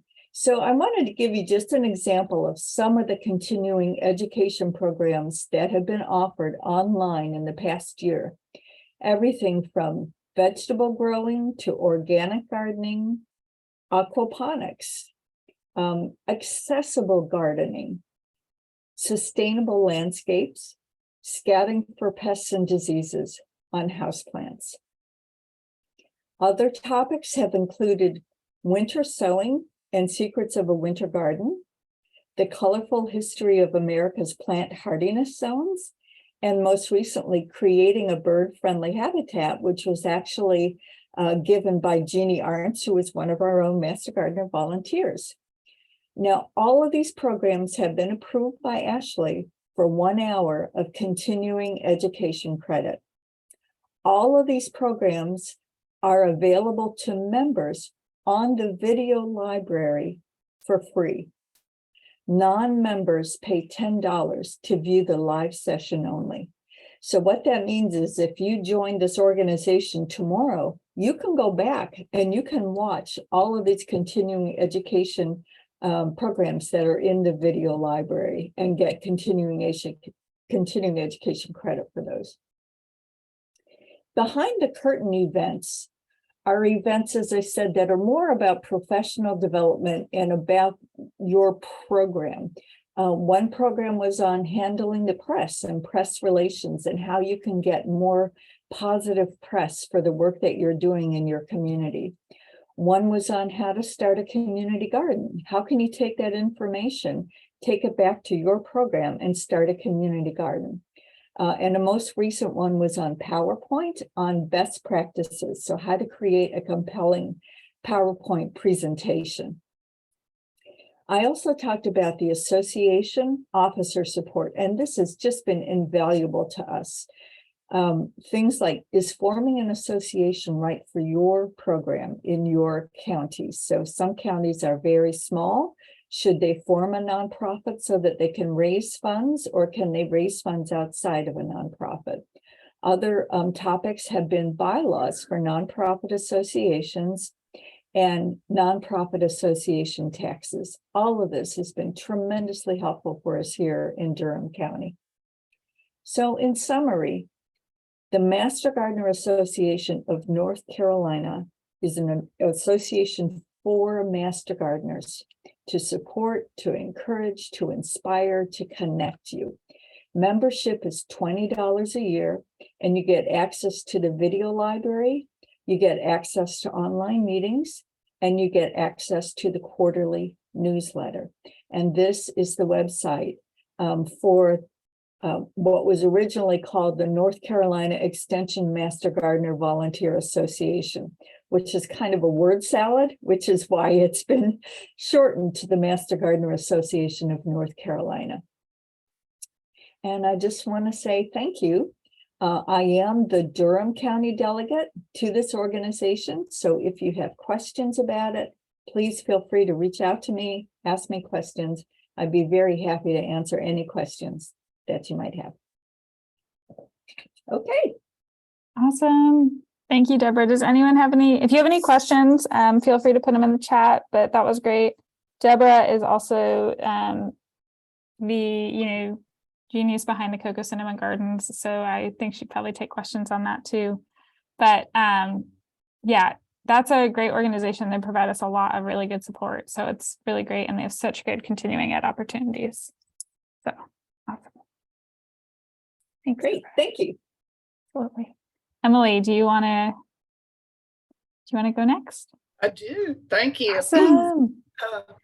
Well, I'm here to represent and to tell you about the field trip committee. I have a friend who's an avid reader, and she says, so many books, too little time. Well, as a gardener, I say so many gardens and too little time. But we do plan at least 2 field trips a year. And one of the advantages of these is that you do get educational credit for the time spent on the or in the actual garden or venue where we go. So so you do, it's a great way to get educational credits. Recently we've done 3 trips a year, and also for the second time in recent history, we're doing an overnight trip to Wilmington. This was originally planned for 2020. And of course, we all know what happened. We all had to stay at home. And we thought, well, 2021, we'll do it. It still didn't look feasible. 2022 went by. But finally, in 2023, in about 3 weeks, there will be 18 people going to Wilmington to see both public and private gardens there. So I think we did this. We did an overnight trip like this to Asheville in 2018. It was very successful and fun. So we hope to plan these too. But it takes people to plan. And we are always looking for new people to help us, because the more people power we have, the more we can actually do. So if you like planning trips, even the local ones, we try to do something fun by going to lunch or having a social time, so we get to know each other too, because it's such a large group and we don't come together that much to be able to really meet and get to know one another. Let's see, anything else? Our trips are usually both to public gardens within easy driving distance from Durham, or we are privileged often to be able to get into private gardens too, something that you on your own could not be able to do. And we've just had some extraordinary trips in the past. Just this year, we had a trip to Ramble Real Farm in Hillsborough, and had a wonderful presentation on their organic gardening practices and the procedures you have to go through in order to be a certified organic gardener. So that was about a month ago. We had the overnight trip to Wilmington coming up in April, and probably in late summer, we are already have something on the drawing board for a trip then, and certainly something in the fall when the weather cools off again. So just watch for notices. We'd like a good attendance for all these, and we always have good attendance. And also, like I said, you get credit for educational purposes, and if you're on the committee, you get committee credit too. So we're just always looking forward for participation on all sides. Thank you. Awesome. Thank you, Emily. And this is a great point too that you make, where so much of our program, we're a big group, you know what I mean? And so a lot of what we can actually really use is a lot of folks who are interested in planning, who are helping put together events, right? For there to be a good field trip, for there to be a good public event, for there to be a good presentation, there was a lot of planning work that went into that, right? And so it's really fun to show up for kind of the big show at the end, but where a lot of our really heavy lifting happens is all this planning work. And we so appreciate everyone who does that for all the different committees, and field trips are just an excellent example of that. So committee credit. So this question about volunteer hours and ed hours. So for example, Lynn asked me about this even today, where, so Lynn is chair of our IT committee. And so all the planning work she does, and typically even when she's sitting in on these classes, she's actually getting volunteer hours, right? She's doing committee work because she's here in a support capacity, helping, planning, doing all of these wonderful things. For Emily and the field trip committee, when they're doing all of that planning, when they're doing all of that work to get things ready, that's volunteer hours.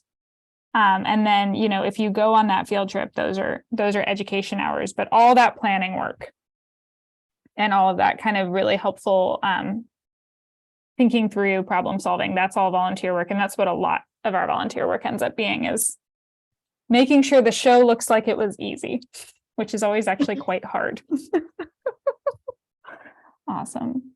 So I'm just gonna, if we have any questions, remember, feel free to reach out to Emily and put them in the chat and I'll get them out. But I'm just going to wrap up today with covering a little bit of stuff that we talked about in the beginning with guidelines, and then just a little bit of a review on some of the project stuff. Let me share my screen. Okay. So just as a reminder, if you have lost your project prompt by this point, it can always be found here on the 2023 initial training page. Project prompt is right here. When we open that document, we come to this, which you guys, I hope, are familiar with at this point. But what's really important, sorry, you're going to watch me scroll, and I don't actually want to do that, so I'm not going to.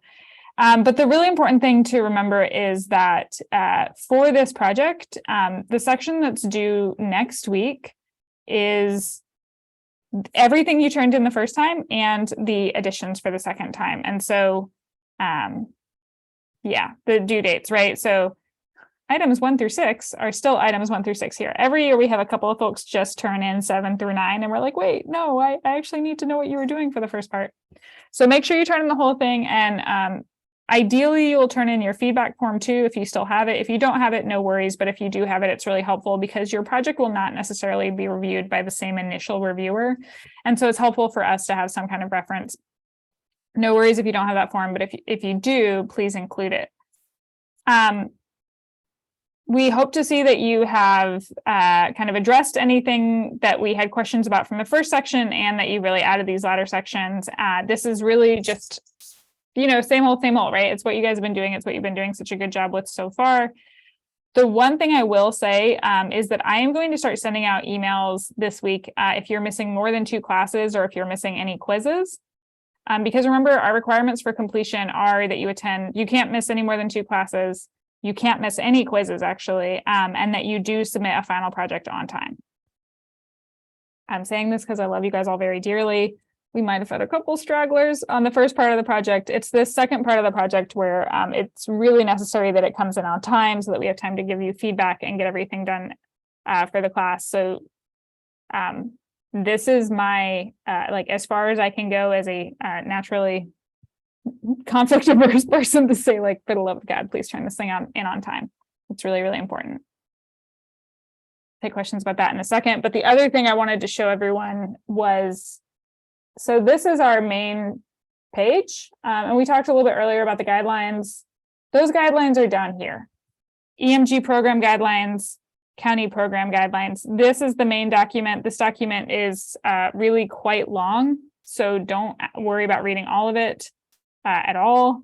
But something you might find interesting if you want to be reminded of the specific codes of conduct, and I'll share a link to this in the email as well, is this NC State Extension Master Gardener Program Student Intern Code of Conduct form, right? So this is basically what you signed at some point. So you can see kind of what those guidelines look like. So you're just aware of what is considered kind of best practices as a volunteer.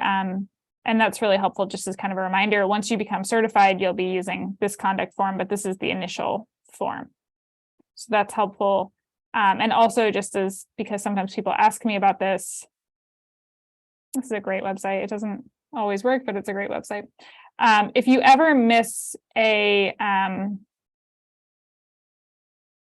recording, a membership meeting, those links are all down here under county pages. So I've had a couple of people email me and say, you know, how do I catch that general membership meeting I missed? They're always posted right down here. So just wanted to share those things really quickly. Lynn, do you have any words of wisdom? I think you handled everything amusement. wonderfully. Thank you. Thanks. Awesome. Okay, so yeah, we'll hang out for a little bit longer, but thank you guys for an awesome class. Looking forward to those projects. Woo! Yeah. Thank you.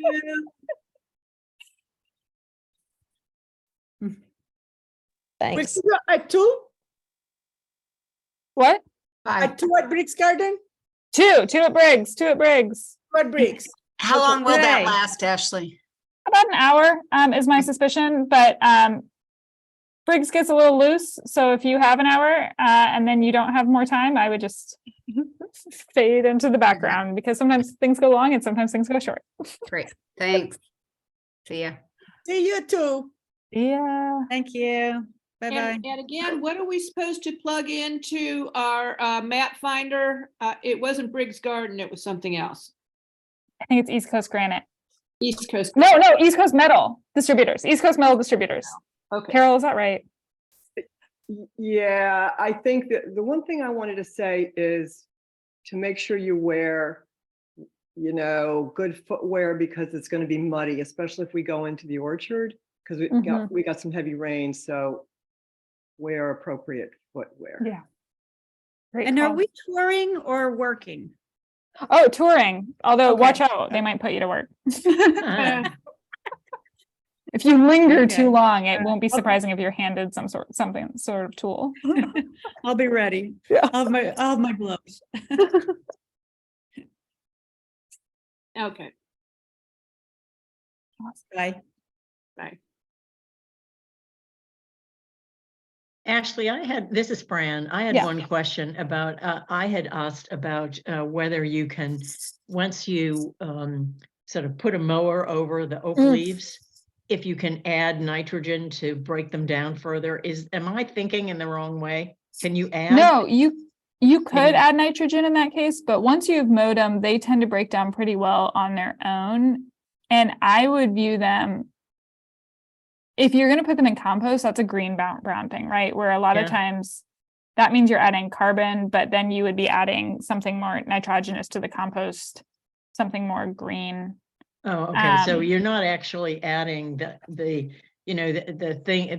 fertilizer that has nitrogen in it. You don't Yeah. need to. And I mean, even if you took those leaves and you mowed them and you spread them, I would not be that worried about them at that point. All right, so for people who are leaving oak leaves on their soil, thinking that they're going to basically provide nutrients to the soil that is really degraded, they're not going to break down anytime soon. It's going to be a long time before if you're just leaving the oak leaves there, right? It kind of depends. I mean, they're so like what I like to do, for example, is they're not adding that much nutrient. They're adding more carbon than anything else, which is Right. good for your soil. Yeah. That's one point. A lot of times, like what we're encouraged to do with leave the leaves is there's one version of that where you leave the leaves and then you just mulch over them the following year, Mhm. because that keeps them wet and kind of keeps them in that sort of like decaying environment, and that Oh, works okay. pretty well. Yeah. But, and then the other question too is like, big old like white oak leaves or that kind of stuff is going to take sometimes longer than, for example, willow oak leaves that are finer.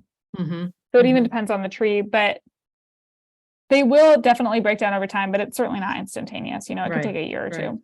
Yeah. All right. Yeah. So if you're really trying to use what you have to enhance the soil, you really want those things mulched or